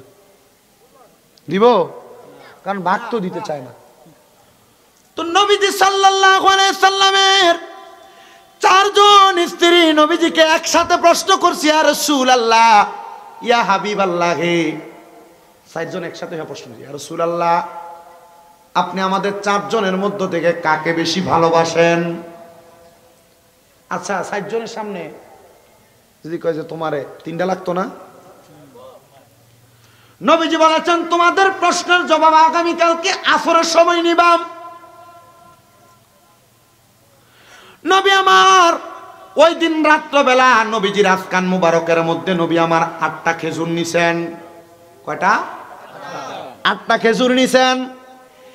8টা খেজুর থেকে একজন স্ত্রীর ঘরের মধ্যে যাইয়া, হুজরার মধ্যে যাইয়া নবী আমার 2টা খেজুর বাহির কইরা, একটা নবী নিজে খাইলেন, আর একটা নবী তারে খাওয়াইলেন। 2টা খেজুরের দানা বিচি নবীদের হাত মুবারকের মধ্যে নিয়া নবী আমার ওই স্ত্রীর কাছে দিয়া বলছেন, এটা তোমার কাছে রাখবা, তবে সাবধান, বাকি 3 জন জানতে পারবে। সেম কাজ অন্য স্ত্রীদের কাছেও করেছেন। পরের দিন আসরের নামাজের পরবর্তী সময়ে আল্লাহর হাবিবকে 4 জন স্ত্রী একসাথে প্রশ্ন করেছেন, ইয়া রাসূলুল্লাহ, ও নবী, আজকে বলেন আপনি কাকে বেশি ভালোবাসেন? নবী আমার উত্তর দেয়, গতকালকে রাত্রবেলা আমি নবীজি যার হাতের মধ্যে 2টা খেজুরের বিচি দিয়েছি তাকে বেশি ভালোবাসি। নবী আমার তাকে দেখেন, 4 জন স্ত্রীর মুখের মধ্যে হাসি দেখা যায়। হুয়াল্লাযী আরসালা রাসূলাহু বিল হুদা। এতটুকের মধ্যে মনে রাখেন, আল্লাহ তাআলা বলছেন এমন একজন রসুল আমাদের কাছে পাঠাইছেন হেদায়েতের বাণী দিয়া। ওই রসুলের সংসারে যদি অশান্তি থাকতো আমরা হেদায়েত পাইতাম না। রসুল এমন ভাবে সংসারে প্রশান্তি তৈরি করেছেন। আরে আপনি তো এক বউ সামলাইতে পারেন না, রসুল একসাথে 4 জন স্ত্রীকে সামলাইছেন একমাত্র হিকমতের মাধ্যমে। মাথা গরম করবেন না স্ত্রীর সাথে, কারণ আল্লাহ তাআলার ঘোষণা, একজন নারীর সাথে দুইটা করে শয়তান নিযুক্ত তাকে পথভ্রষ্ট করার জন্য। আরেকটা ওয়াকিয়া বলি, শুনবেন। এটা শুনলে হাসিও পাবে, আবার সংসার পরিবর্তন হবে। প্রখ্যাত মুহাক্কিক আলেম আল্লামা শেখ সাদী রহমতুল্লাহ আলাই, নাম শুনছেন না? এটা আমরা যে বুড়ি সঙ্গে শেখ সাদী আব্দুল্লাহ সাদক ফুরি হুজুর, এটা না, ওনার নামে নাম আরো শেখ সাদী রহমতুল্লাহ আলাই। ওনার জীবনী থেকে আমি শুনলাম, আমি পড়লাম। আল্লামা শেখ সাদী ওনার ছাত্রদেরকে পড়াইতেন। একদিন আল্লামা শেখ সাদীর একজন ছাত্র দুপুর বেলা আসছেন ওনার কাছে পড়ার জন্য। কি করার জন্য? আল্লামা শেখ সাদী তাকে পড়ানোর পরে ওই ছাত্র দুপুর বেলা বাড়িতে চলে যাবে আহার করার জন্য। আল্লামা শেখ সাদী কয়, বাবা বাড়িতে এখন যাওয়া লাগবে না, কিছুক্ষণ পরে যাও। হুজুর কেন? আজকে দুপুরের খাবারটা আমি হুজুরের সাথে খাইয়া তারপরে যাও। আলহামদুলিল্লাহ। ছাত্র বলে আমি অপেক্ষা করলাম। কিছুক্ষণ পর আমার উস্তাদ ঘরের মধ্যে যাইয়া আল্লামা শেখ সাদী ঘরের মধ্য থেকে বের হওয়ার আগ পর্যন্ত আমি শুনলাম আল্লামা শেখ সাদী যে ওনার স্ত্রীকে বলতেছেন, স্বামী স্ত্রী খাবার কি রেডি করেছ? আমার ছাত্রকে নিয়ে আমি আহার করব। স্ত্রী উত্তর দিচ্ছে, হে স্বামী, কি খাবার রেডি করব? রান্না করার জন্য লাকড়ির ব্যবস্থা নাই। কি? ছাত্রটা চিন্তা করতেছে, ওস্তাদের বাড়িতে লাকড়ি নাই, কই থেকে রান্না? আল্লামা শেখ সাদী বলে, আমি আমার স্ত্রীর সাথে একটু রাগান্বিত হইলাম, বললাম একটু ব্যবস্থা করে কি রান্না করতে পারো নাই? লাকড়ির জন্য তুমি আমাকে এই কথা বললা। আল্লামা শেখ সাদীর স্ত্রী রাগান্বিত হইয়া, এখন না এই কি বলে ডেক ডেক গুলার, এখন না কিসের ডেক এগুলা? অ্যালুমিনিয়ামের। আগে কি অ্যালুমিনিয়ামের আনতো? কি এর ফাতিল? মাটির ফাইল্লাতে আনতো। আল্লামা শেখ সাদীর স্ত্রী রাগান্বিত হইয়া উনি ওই মাটির ফাইল্লাটা হাতের মধ্যে নিয়া আল্লামা শেখ সাদীর মাথার মধ্যে ফাটাইছে। কোথায় ফাটাইছে? ওই যে বউ রাগ করে মাঝে মাঝে সেটটা, মনে করেন যে সসম্যান না আসাদে আজকে গ্লাসের আওয়াজ হয় না, এটা মহিলাদের স্বভাব, মাইনা নেওয়ার চেষ্টা করবেন। আল্লামা শেখ সাদীর মাথার মধ্যে ফাটাইছে। তো ফাইল্লার যে কাঁচা, এ কাঁচা আল্লামা শেখ সাদীর গলার মধ্যে আটকে আছে। আল্লামা শেখ সাদী বলে, আমি সাথে সাথে আমার স্ত্রীকে জবাব দিলাম, আমি তোমার প্রতি রাগ হই নাই, তোমার প্রতি নারাজ হই নাই। আর আমরা বেটা যদি হইতো ঠাস করে কানে গেলে একটা শট করাইতো। এই কথা কেন কেন? আল্লামা শেখ সাদী বলে, আমি তারে আমার কথার মায়ের পাশে বিচার করে ফেলাইছি। বলে কি বিচার? আমি তার উত্তর দিলাম, ঠিক আছে, যেহেতু তুমি আমাকে রাগান্বিত হইয়া মারলা, আমার গলায় যেই ড্যাগের কাঁচা তুমি দেখতে পাও, আমি এখন বাহিরে যাব, আমার এলাকায় ঘুরা ঘুরা বলবো, দেখো আমার স্ত্রী আমারে কত ভালোবাসে, আমার স্ত্রী আমারে আদর করে ড্যাগের কাঁচা আমার গলার মধ্যে পরাইয়া দিছে। আল্লামা শেখ সাদী বলেন, এই কথা বলার সাথে সাথে আমার স্ত্রী একটা লাফ দিয়ে আমার পায়ের মধ্যে পড়ে গেছে। কারণ বউ চিন্তা করছে, এখন যদি জামাই যায় কয় যে বউ আমার আদর কইরা ভালোবাসা গলার ভিতরে ডেকের কাঁচা দিছে, মাথার ভিতরে তরকারি আর ফানির দিয়ে অবস্থা, মানে বুঝবো যে ডেক দিয়ে বাড়ি দিছি। মানুষ আমারে খারাপ বলবে, জামাইরে খারাপ বলবে। মা বোন যারা পর্দার আড়ালে শুনছেন, আপনি একটা অন্যায় করেন, আপনার স্বামী আপনার নামে আপনার মার কাছে, আপনার ভাইয়ের বউয়ের কাছে, আপনার বোনের কাছে, অথবা আপনার পরিচিত কোনো বান্ধবীর নামে কাছে আপনার নামে বিচার দেয়, মনে করবেন না আপনি আপনার স্বামীর ব্যাপারে তার কাছে একটা উল্টাপাল্টা বইলা বাইচা যাবেন। কারণ ঘোষণা যেটা ঘটে, যে রটে তা কিছু হইলেও ঘটে। আপনি 10টা অন্যায় করেন নাই, স্বামী বিচার দিছে, এর মধ্যে একটা অন্যায় হলো আপনি করছেন। এমন কোনো কাজ করেন না যে আপনার দোষের কথা আপনার স্বামী বাহিরের মানুষের কাছে বলা লাগে। আজকের ওয়াজ তরিকতপন্থী আশেকরার কাছে গরম মনে হইতেছে না, তবে এটা পারিবারিক জীবন, এটা কাজে লাগবে ইনশাল্লাহ। এই ওয়াজ দিয়ে সংসার সুন্দর হবে। আল্লামা শেখ সাদির স্ত্রী কদম ধরে বললেন, ও স্বামী, আল্লাহর রাস্তে আমারে মাফ করে দেন।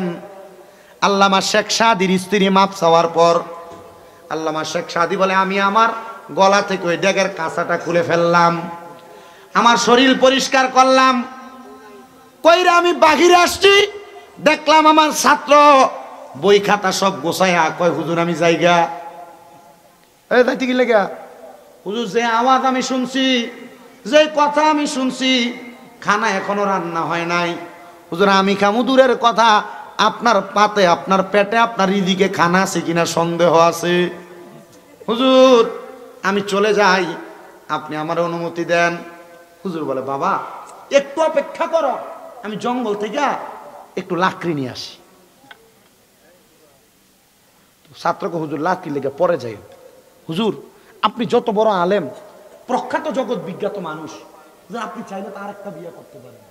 হুজুর উত্তর দিছে, দুইটা শয়তান ফালতে পারি না, আর একটা শয়তান ফালমু? উত্তর কি দিছে? হুজুর এটার মানে বুঝলাম না। বলে, আল্লাহ তাআলা একজন নারীকে প্ররোচনা দেওয়ার জন্য, ওই যে শয়তান ওয়াদা করছিল, আল্লাহ আপনার বান্দার আমি পথভ্রষ্ট করব, তখন শয়তান পুরুষের কাছে যদিও একটা একটা করে গেছে, কিন্তু প্রত্যেক নারীর ভাগে দুইটা করে গেছে। এজন্য মা বোনেরা, স্বামী কোনো কথা বললেই ফট করে চেতে যাবেন না, রাগান্বিত হয়ে যাবেন না।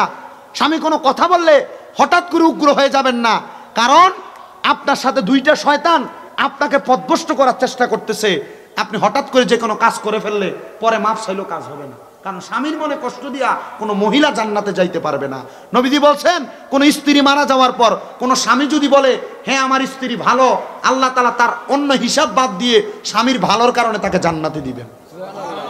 আবার কোন স্বামী মারা যাওয়ার পর কোন স্ত্রী যদি বলে আমার স্বামী ভালো, তাহলে ওই স্বামীর দুনিয়ার জীবনের হিসাব বাদ দিয়ে স্ত্রীর কথার কারণে আল্লাহ স্বামীকে জান্নাত দিবে। তা আপনি আপনার বউ থেকে ভালো কিছু আশা করলে আপনি আপনার বউয়ের সাথে ভালো ব্যবহার করবেন, সুন্দর আচরণ করবেন। মা বোনেরা, স্বামীর কাছ থেকে ভালো কিছু আশা করলে স্বামীর সঙ্গে ভালো ব্যবহার করবেন। আল্লামা শেখ সাদির আরো একটু কথা বাকি। আল্লামা শেখ সাদির পাওয়ারটা কেমন ছিল দেখেন।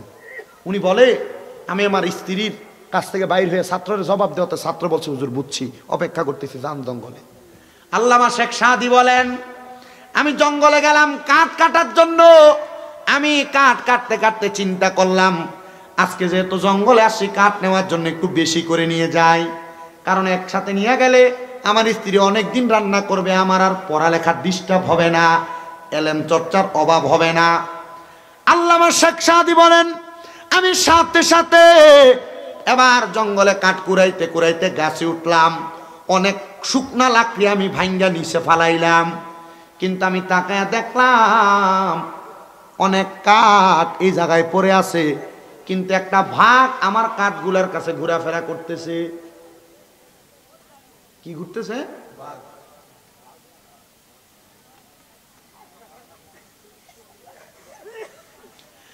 ভাগ ঘুরতেছে। আল্লামা শেখ সাদি বলে, আমি দেখলাম ওই ভাগটা আমি আল্লামা শেখ সাদিকে আক্রমণ করার জন্য একটু আড়ালে যেয়ে বসছে। আমি নামছি, নামার সাথে সাথে আমি আমার লাকড়িগুলাকে একসাথে করার পর দেখলাম অনেকগুলা লাকড়ি, আমার পক্ষে একা নেওয়া সম্ভব। উনি বলেন, আমি আবার ডাক দিলাম, ও জংলার ভাগ, আয় আমার সামনে আয়। লাকড়িগুলা বহন করার জন্য আমার কাছে আর কোনো সহযোগী করার মতো মানুষ নাই, একটু কষ্ট করে আমার লাকড়িগুলা আমার বাড়ি পর্যন্ত পৌঁছায়া দিবা। আল্লামা শেখ সাদি এমন পাওয়ারফুল ছিলেন, এমন কন্ট্রোলওয়ালা ছিলেন, বাঘের পিঠের মধ্যে লাকড়ি চড়াইয়া চড়াইয়া বাড়ির মধ্যে নিয়ে গেছেন।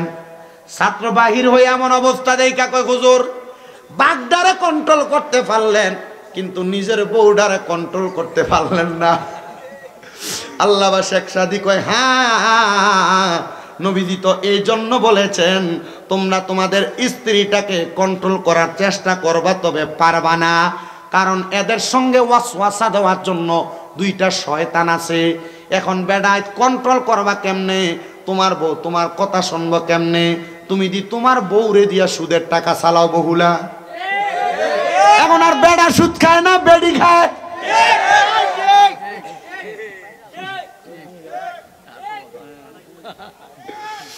এখন এই সুদের পাতা বেড়িয়াতের মাঝে বেশি। ও বন্ধু, বেড়াই তো খায়, তবে বেড়াই তোর সুদের ব্যবসাটা এখন একটু আলাদা স্টাইল হয়ে গেছে। বলে হুজুর কেমনে? আর সপ্তাহ সুদ খায় না। 1 লাখ টাকা দিছে একজন রে, 1 বছর পরে 1,30,000 টাকা দেওয়া লাগে। আছে না রাই? আমার একজন প্রশ্ন করছে, হুজুর সুদখোর ব্যক্তির নামাজ রোজা হজ যাকাত কবুল হয়নি। আল্লাহর কসম, নামাজ রোজা তো পরের কথা, সুদখোরের দিকে কুত্তাও বালা করে ফিরা চায় না। কারণ সুদখোর ব্যক্তির ব্যাপারে কুত্তা আল্লাহর কাছে দোয়া করে, আল্লাহ আমারে সকালবেলা 2 ব্যক্তির মুখ দেখাইও না, একটা হলো বেনামাজি আর একটা হলো হারামখোর। আপনারা বহুল এলাকায় সুদখোর কোনো নাই, কিন্তু আপনারা আছেও বলেন এই সুদখোর ঘুষখোরটিরে নিয়ে দইরা মসজিদের সভাপতি বানায়, মসজিদের সেক্রেটারি বানায়, এলাকার প্রতিনিধি সর্দার মাতা বরির দায়িত্ব বানায়। যদি জিগায় সুদখোররে কেন বানাইলা? ও সুদখোরই তো মসজিদের সামনের কাতারে সব ফ্যান দিছে, মসজিদে টাইস করে দিছে।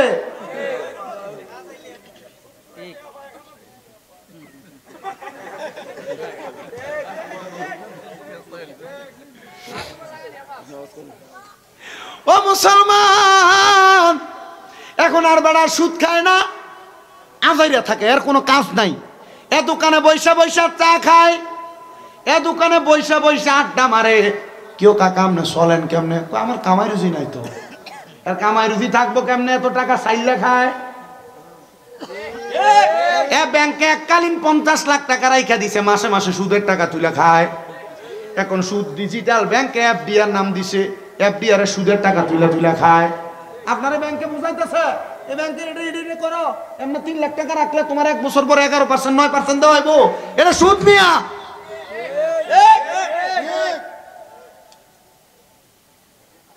এফডিআর আরেকটা কি না আছে, ফিক্সড ডিপোজিট। ফিক্সড ডিপোজিট হারাম না? এমনি খায় না রে কথা কেন রে? আমি জানি বেরিয়েতে সালাম ভাই তারা আর একতা যুব সংগঠনের সবাই কইব আগামী বছরে আগে যেটা ওয়াজ করছে সুন্দর করে এটারে দাওয়াত দিও। আমি কই বাবু 4 বছর আইছি, আগামী বছর আমারে বাদ দিও। আল্লাহ কবুল করো, আমিন কোন।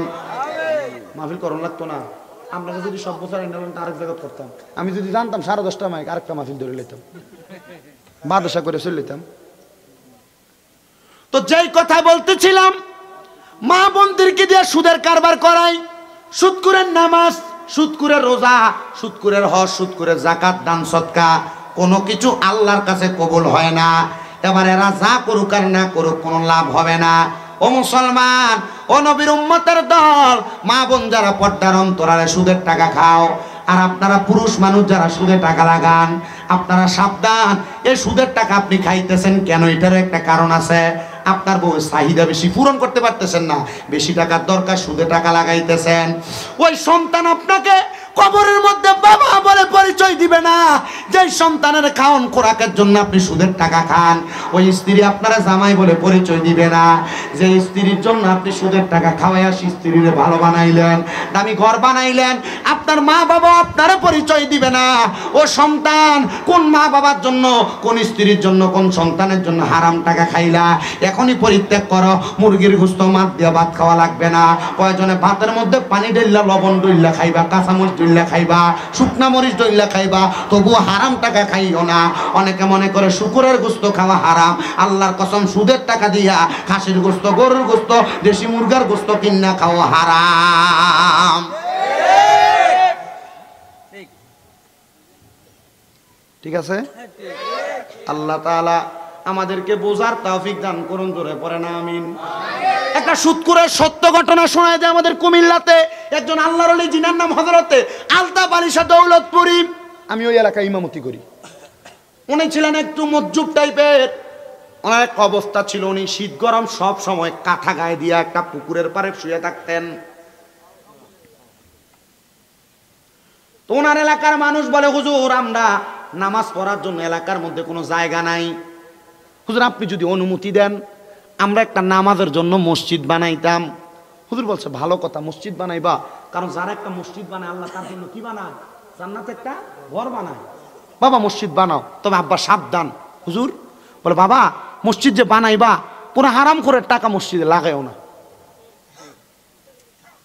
এজন্য আমি দেখলাম আমার এলাকায় এক মসজিদ হচ্ছে, এরা পোস্টারে লেখা দিছে আপনার হালাল টাকা থেকে মসজিদে দান করুন। হারাম খোর আপনি মসজিদে 1000 10,000 দিচ্ছেন সোয়াবের উদ্দেশ্য, কবরে ফিটটা থাক না আড্ডি করে নেবেন। আর আপনারা এই সুদখোর ঘুষখোর হারাম কুটির সভাপতি বানান, কারণ এরা টাইসের টাকা দিব, সাদের যে ডালাই রস সিমেন্টের টাকা দিব। এই কথা কন নাকি রে? আরে দল বড় থাকে, দল বড়।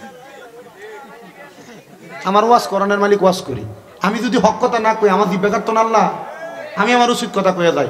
এ সুদখোরের লগে সম্পর্ক রাখবেন। নবীজির হাদিস, নবী বলে কিয়ামতের আগে আমার উম্মতের মধ্যে একটা লোক থাকবে না যে সুদের সাথে জড়িত না। ওমা উম্মতের একজনও থাকবে না। নবী তাইলে মুমিনরা কি করবে?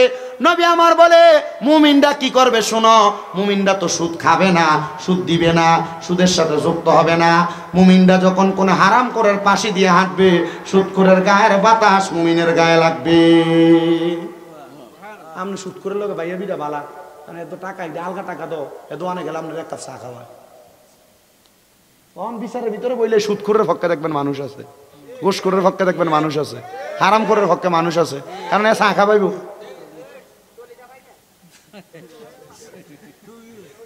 তলে দিয়ে ফেলা। ও মুসলমান, আল্লাহর ওলি কয় বাবা সাবধান, মসজিদের মধ্যে কোনো হারাম খোরের টাকা লাগাইস না। কার টাকা? হারাম খোরের টাকা লাগাইস না। এবার এলাকার মসজিদ নির্মাণ হয়ে গেছে, অল্প কিছুদিন কাজটা বন্ধ। মসজিদের নিচের ভিতটা ঢালাই দিবে, মাত্র ভিতটা ঢালাই দিতে পারে না, কেউ কোনো হারাম করে টাকা নেয় না। এবার এলাকার একজন হারাম করে ব্যক্তি মসজিদ কমিটির ভিতরে তো কয়েকজনই থাকে, একটারে কই রে আমার থেকে যে কাজটা বাকি ওই টাকাটা তুই আমার কাছ থেকে লইয়া যা। বলে কারণ কি? বলে কারণ হইল আমি তোরে দিতে চাই। বলে তুমি তো হারাম খাও, সুদ খাও, পরের হক মেরা খাও, তুমি টাকা দিও না, তোমার টাকা নেওয়া নিষেধ। হয়তো আমার টাকা নেই, তবে নামটা কইস না। বলে কইস একজন গোপনে দান করে দিছে। উনি বলেন হ্যাঁ আমি গোপনে গোপনে তার থেকে একটু টাকা নিয়েছিলাম, এটা হারাম টাকা। নেওয়ার কারণে মসজিদ নির্মাণ করলাম, জুমার দিন মসজিদ উদ্বোধন হবে। হুজুর রে বললাম হুজুর ও মজ্জুব আল্লাহর ওলি হযরত আলতাফ আলী শাহ, আপনি আমার সঙ্গে আসেন, মসজিদটার উদ্বোধন করবে। ওই মসজিদে আগে আপনি আপনার ভাওটা রাখবেন, রাইকে উদ্বোধন করবেন। হুজুর কয় চাইও মসজিদে কোনো হারাম করে টাকা লাগাইছনি? বলে হুজুর না লাগাইছি না। হুজুর বলে আমি মসজিদের মধ্যে প্রবেশ করতে গেলাম, বিসমিল্লাহি ওয়াসসালাতু ওয়াসসালামু আলা রাসূলিল্লাহি আল্লাহুম্মা ইফতাহলি আবওয়াবা রাহমাতিক। ডান পা রাখবো। মসজিদে ঢুকার 4 সুন্নত, প্রথম বিসমিল্লাহ বলা, দ্বিতীয়ত দুরূদ শরীফ পড়া, তৃতীয়ত দোয়া পড়া, 4 নাম্বার কদম রাখা ডান পা, 1 নাম্বার বিসমিল্লাহ পড়া, 2 নাম্বার দুরূদ শরীফ পড়া, 3 নাম্বার আল্লাহুম্মা ইফতাহলি আবওয়াবা রাহমাতিক পড়া, 4 নাম্বার ডান পা দিয়ে প্রবেশ করা। হুজুর বলে এমন করে আমি ডান পা দিয়ে প্রবেশ করলাম। প্রবেশ করার সাথে সাথে ওই মসজিদের মাঝখান দিয়ে একটা ফাটা দিয়ে মসজিদটা 2 ভাগ হয়ে গেছে গা। হুজুর কইছিলাম রে কোন হারাম করে টাকা দিয়া মসজিদ বানাইস না।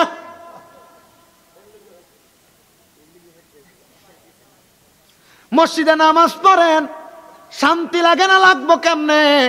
মসজিদের ছাদরা ডালাই দেওয়ার সময় তো রডটি দিছিল সুদ করে। মসজিদে নামাজ পড়েন, শান্তি লাগে না? এসি আছে, ভাল লাগে না নামাজ পড়বার লেগা? মসজিদের এসি দিছে সুদ করে। মসজিদে নামাজ পড়েন, ভালো লাগে না? ফ্যান চলতেছে তবুও গায়ের মধ্যে কেমন জানি একটা গরম গরম ভাব লাগে, পাঙ্খা দিতে দিছে হারাম করে। মসজিদে নামাজ পড়েন, ভালো লাগে না? ইমাম সাহেব যত সুন্দর করে কেরাত পড়ুক, ভাল লাগে না? আরে বেটা ইমাম সাহেবের খানা দিয়া রাখছো সুদখোরের ঘরে, আর যদি খানা সুদখোরের ঘরে না খাই ইমামের চাকরিই নাই। আহা আমি বড় বাচ্চা খাওয়ার চেষ্টা করি, বাচ্চা, কিন্তু ভাই সাহেব আমি জানি না আল্লাহ আমার দোয়া কবুল করবনি।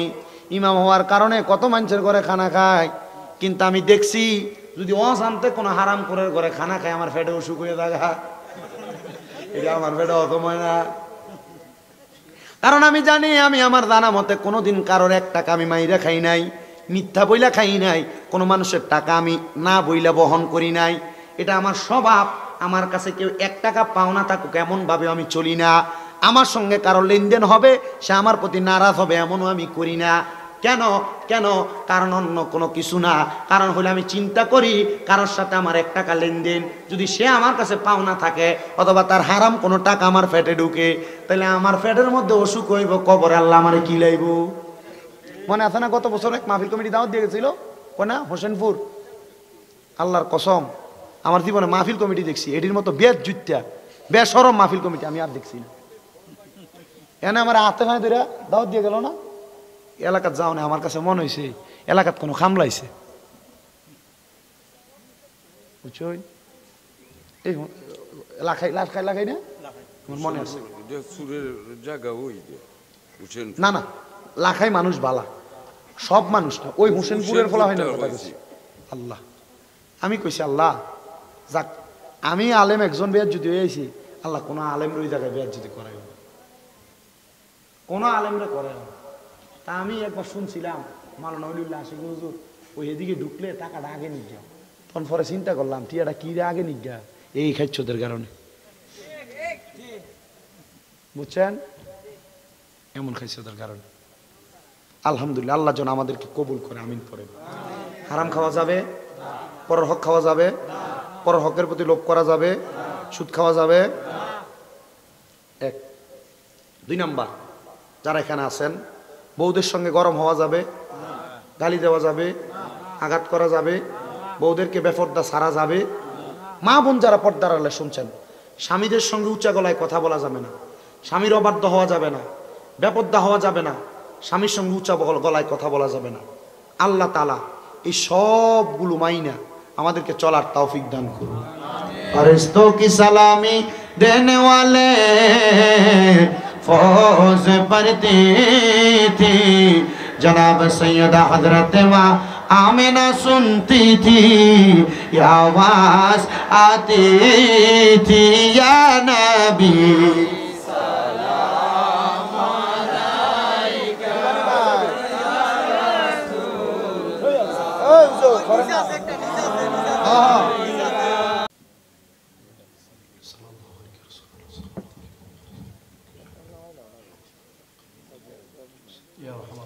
या रसूल। মোহাব্বতে সবাই আমার সাথে একটু জিকির করেন আল্লাহ আল্লাহ আল্লাহ আল্লাহ আল্লাহ আল্লাহ দমে দমে জফর না আল্লাহ আল্লাহ দমে দমে মাশাআল্লাহ আল্লাহ আল্লাহ দমে দমে জফর না আল্লাহ আল্লাহ দমে দমে মারহাবা আল্লাহ আল্লাহ দমে রূপর বাড়িঘর দম চাপিলে সবই পর, দমে রূপর বাড়িঘর দম চাপিলে সবই পর, দমে দমে তালাশ করো কে আছে আপন। মাশাআল্লাহ আল্লাহ আল্লাহ আল্লাহ আল্লাহ দমে দমে মারহাবা আল্লাহ আল্লাহ আল্লাহ আল্লাহ আল্লাহ আল্লাহ। আসিলে তুফান ভাঙবে না ঘরের বান, আসিলে তুফান ছিড়বে না ঘরের বান, মন পাখি কইরা যাইব নিজুম জঙ্গলাই, দমে দমে মাশাআল্লাহ আল্লাহ আল্লাহ আল্লাহ আল্লাহ দমে দমে মারহাবা আল্লাহ আল্লাহ। একজন জিন্দা নবী শুইয়া আছে গো মদিনার শহরে নবী গো, আর কি দেখা হবে নি জীবনে। মাশাআল্লাহ আমি নিদ্রা যাইতে সময় কাটে গো নবী, আল্লাহর জিকির করে গে নবী গো, আর কি দেখা হবে নি জীবনে। মাশাআল্লাহ আল্লাহ আল্লাহ আল্লাহ নবী গো আর কি দেখা হবে নি জীবনে মারহাবা আল্লাহ আল্লাহ আমি দেখব বলে আশা আছে গো নবী আপনার প্রেমে পড়ে নবী গো আর কি দেখা হবে নি জীবনে মাশাআল্লাহ আল্লাহ আল্লাহ নবী গো আর কি দেখা হবে নি জীবনে মাশাআল্লাহ আল্লাহ আল্লাহ আল্লাহ আল্লাহ আল্লাহ আল্লাহ মুশকিল কোশা কেমন দন চিনিলাই না রে মন মুশকিল কোশা কেমন দন চিনিলাই না রে মন যে চিনাছে সে পাইয়াছে অমূল্য রতন ববে আগার নাই রে দবন মারহাবা আল্লাহ আল্লাহ ববে আগার নাই রে দগন ববে আগার নাই রে দগন মুশকিল কুশার নাম লয় করিয়া যতন ববে আগার নাই রে দবন মারহাবা আল্লাহ আল্লাহ আল্লাহ নবী মুশকিল কুশা তিনেতে এক জওয়ান আল্লাহ নবী মুশকিল কুশা তিনেতে এক জওয়ান হযরত ইমাম হাসান হোসেন দুই ভাই নবীজির রতন ববে আগার নাই রে দবন মারহাবা আল্লাহ আল্লাহ ববে আগার নাই রে দগন ববে আগার নাই রে দগন মুশকিল কুশার নাম লও করিয়া শরণ ববে আগার নাই রে দবন মারহাবা আল্লাহ আল্লাহ আল্লাহ আল্লাহ আল্লাহ আই বরবীর আব্দুল কাদের আউলিয়ার শিরোমণি আই বরবীর আব্দুল কাদের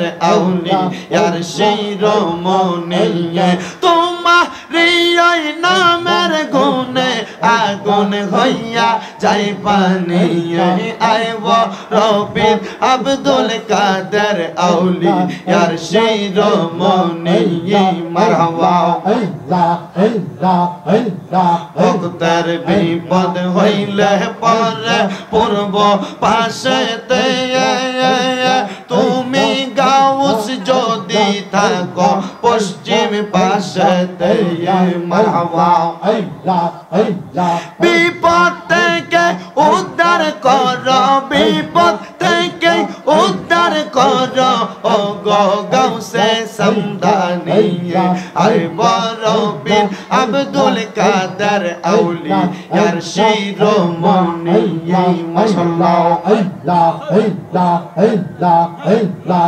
আমার অন্তর কাঁপে ডরে গো কোন দিন জানি আর রাইলাইসা দরে আমার অন্তর কাঁপে ডরে গো কোন দিন জানি আর রাইলাইসা দরে আল্লাহ আল্লাহ হাতে পায়ে বাঁধবে শিকল হাতে পায়ে বাঁধবে শিকল গলায় লাগাই বেদরে কোন দিন জানি আজরাইলের হাতে পড়ব এই আমার অন্তর কাঁপে ডরে ও কোন দিন জানি আজরাইলাইসা দগ এই মারহাবা আল্লাহ আল্লাহ আল্লাহ আল্লাহ আল্লাহ আল্লাহ আল্লাহ আল্লাহ আল্লাহ আল্লাহ আল্লাহ আমার জায়গা হবে নিয়ে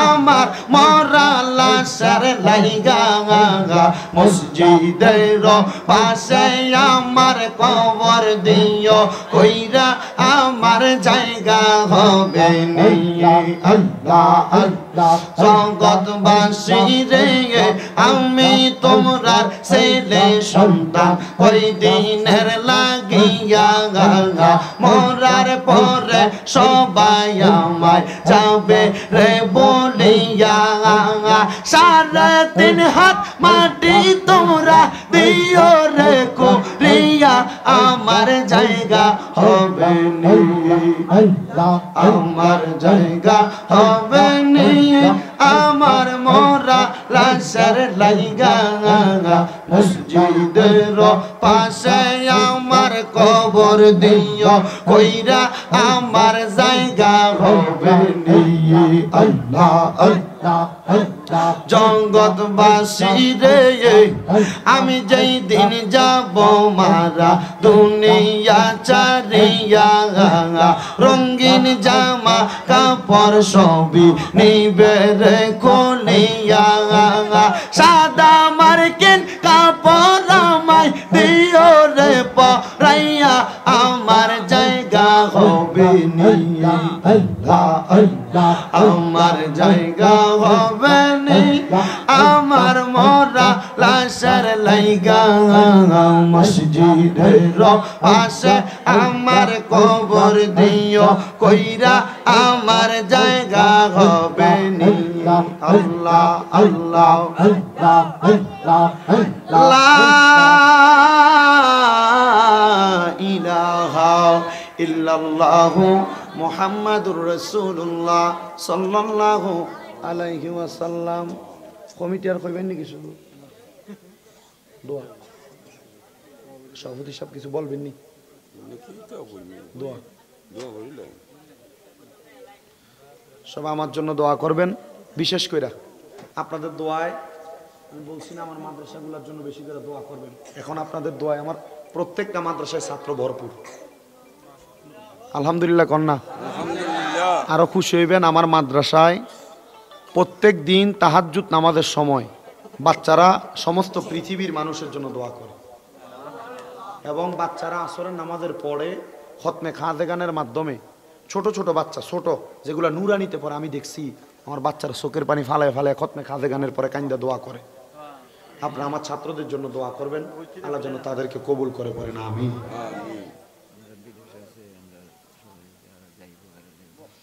আল্লাহুম্মা আমিন আল্লাহুম্মা আমিন আলহামদুলিল্লাহি রাব্বিল আলামিন আসসালাতু ওয়াসসালামু আলা রাসূলিহিল কারীম রব্বানা যালামনা আনফুসানা ওয়া ইল্লাম তাগফির লানা ওয়া তারহামনা লানাকুনান্না মিনাল খাসিরিন।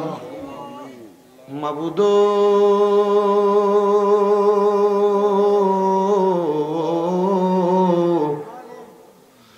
মাবুদু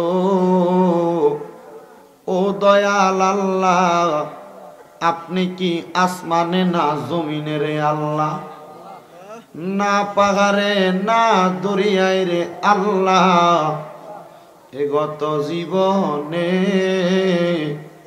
আপনি আল্লাহর কত তালাশ করলাম সন্ধান পাইলাম না আল্লাহ বহু সন্ধানের পরে এই হবিগঞ্জ জেলার অন্তর্গত সদর থানাধীন বড় বহুলা আলা হযরত মাদ্রাসা ময়দানে বহুলা একতা ইসলামী সুন্নি যুব সংঘের উদ্যোগে 16তম বাৎসরিক সুন্নি মুখা সম্মেলন সাজাইয়া আমার সঙ্গে আলেম ওলামা দাড়ি পাকা বুড়ো বড় মুরব্বী বাবারা যুবক নওজোয়ান ভাইয়েরা ছোট্ট ছোট্ট মাসুম বাচ্চারা পর্দার অন্তরালের আমার কত মা বোনেরা আল্লাহ তোমার শাহিন শাহী পাক দরবারে গুনাহগার কাঙ্গালের বেশে 2টা হাত বাড়াইছে আল্লাহ যার হাতটা তোমার কাছে মায়া লাগে পছন্দ হয় ওই হাত 2টা কপালে লাগার আগে আগে আমরার জীবনের গুনাহগুলা তুমি আল্লাহ ক্ষমা কইরা দাও। তুমি তো অন্তর জামি রে আল্লাহ ওই আমরা হইলাম ফানা, আমরা সুখে কিনা দুঃখে ডাকি গো ও আল্লাহ, তুমি যাই না কি জানো রে আল্লাহ, করব আল্লাহ জাগালয় তোমার মনে। দয়াল রে ও দয়াল আল্লাহ, রহমতের নজর কইরা তাকায়া দেখো, মাপ পাওয়ার আশায় গভীর রজনীতে আমার এই হবিগঞ্জের বহুলার বাবারা, দূর দূরান্তর এলাকা থেকে আগন্ত ভাই বাবারা, আল্লাহ তোমার দরবারে দুইটা হাত বাড়াইছে রে আল্লাহ। মাবুদ আল্লাহ, আজকের মুনাজাতে কে জানি হাত বাড়াইছে, কার জানি জগতের মধ্যে বাবা নাই। আরে বাবা, যেই বাবা রিক্সা চালাইয়া মাটি কাইটা মাথার গাম পায়ে ফালাইয়া পরের বাড়িতে বদলার কাজ কইরা সন্তানরে মানুষের মতো মানুষ করার জন্য আব্বাজান নিজের রক করে পানি বানাইছে, এমন আব্বা তাদের অন্ধকার কবরের আল্লাহ, এমন আব্বার কবরটারে জান্নাতের বাগান বানাইয়া দাও। ওরে ভালোবাসি তোমায় বাবা, বুকটা যে যাই ছিঁড়ে, তোমার কথা হৃদয় মাঝে পড়ছে বারে বারে। বাবা তুমি কেমন আছো ছোট মাটির ঘরে, তোমার কথা হৃদয় মাঝে পড়ছে বারে বারে। বাবা গো ও বাবা, বাবা গো ও বাবা, আল্লাহ কারদানি আব্বা নাই, আল্লাহ এমন আব্বা গারায়াতিম হইয়া বাবার জন্য কান্দে, এমন আব্বা যাদের অন্ধকার কবরে আব্বার কবর জান্নাতের বাগান বানিয়ে দাও। এখানে আসার সময় হবিগঞ্জের গ্যাস পাম্পে ওযু করার জন্য ঢুকছিলাম, একটা ছেলে দেখা কই হুজুর মাহফিলে যাইবেন বহুলা, আমার আব্বা নাই, আমার আব্বার জন্য দোয়া করে। হুজুর আপনার মা বাবার ওয়াজগুলা শুনি হুজুর, আমার বড় শখ, আমি টাকা ইনকাম করে আমার আব্বা আম্মারে সুখে শান্তিতে রাখতাম। হুজুর এখন কামাই করি, কিন্তু আমি আমার আব্বা জানলে একটা টাকা হাতে তুইলা দিতে পারি না। ও আল্লাহ, হবিগঞ্জের গ্যাস পাম্পে দেখা ওই ছেলেটার মতো কত ছেলে জানি এমন আব্বা গারা এতিম, টাকা পয়সায় আছে কিন্তু আব্বা দুনিয়াতে নাই। আল্লাহ কে জানি হাত বাড়াইছে, কার জানি জগতের মধ্যে জনম দুঃখী মা নাই। আরে মা, যে মারে মা কইয়া ডাকলে কলিজার আগুন ঠান্ডা হইয়া যায়, যে মায়ের দিকে এক নজরে তাকাইলে কবুল কদর সওয়াব হইয়া যায়। আল্লাহ কার জানি এমন মা দুঃখিনী অন্ধকার কবরে, ওরে 3.5 হাত গর্তে ফেলে কেমন করে আইলা চলে, তোমার বাড়ি আইতে দেরি হইলে যে মা ঘুমাইতো না, ওই কবর দেশে মায়ের পাশে একটু রইলি না। আগে জ্বর হইলে মা মাথায় পানি দিয়া দিত, বাড়িতে যাইতে দেরি হইলে ঘরের দরজায় বইসা থাকতো। এখন মা কবরে বউ বউয়ের মতো ঘুমায়, কেউ একবার খবর নেয় না। কেমন আছেন মা জননী, কেমন আছেন বাবা মনি, একটুও তো খুইদা দেখলি না। ওই আব্বাই আমার অন্তরেতে কষ্ট দিলে সন্তানরে দুনিয়ায় আখিরাতে শান্তি পাবি না রে। খবর দেশের খবর লইলি না।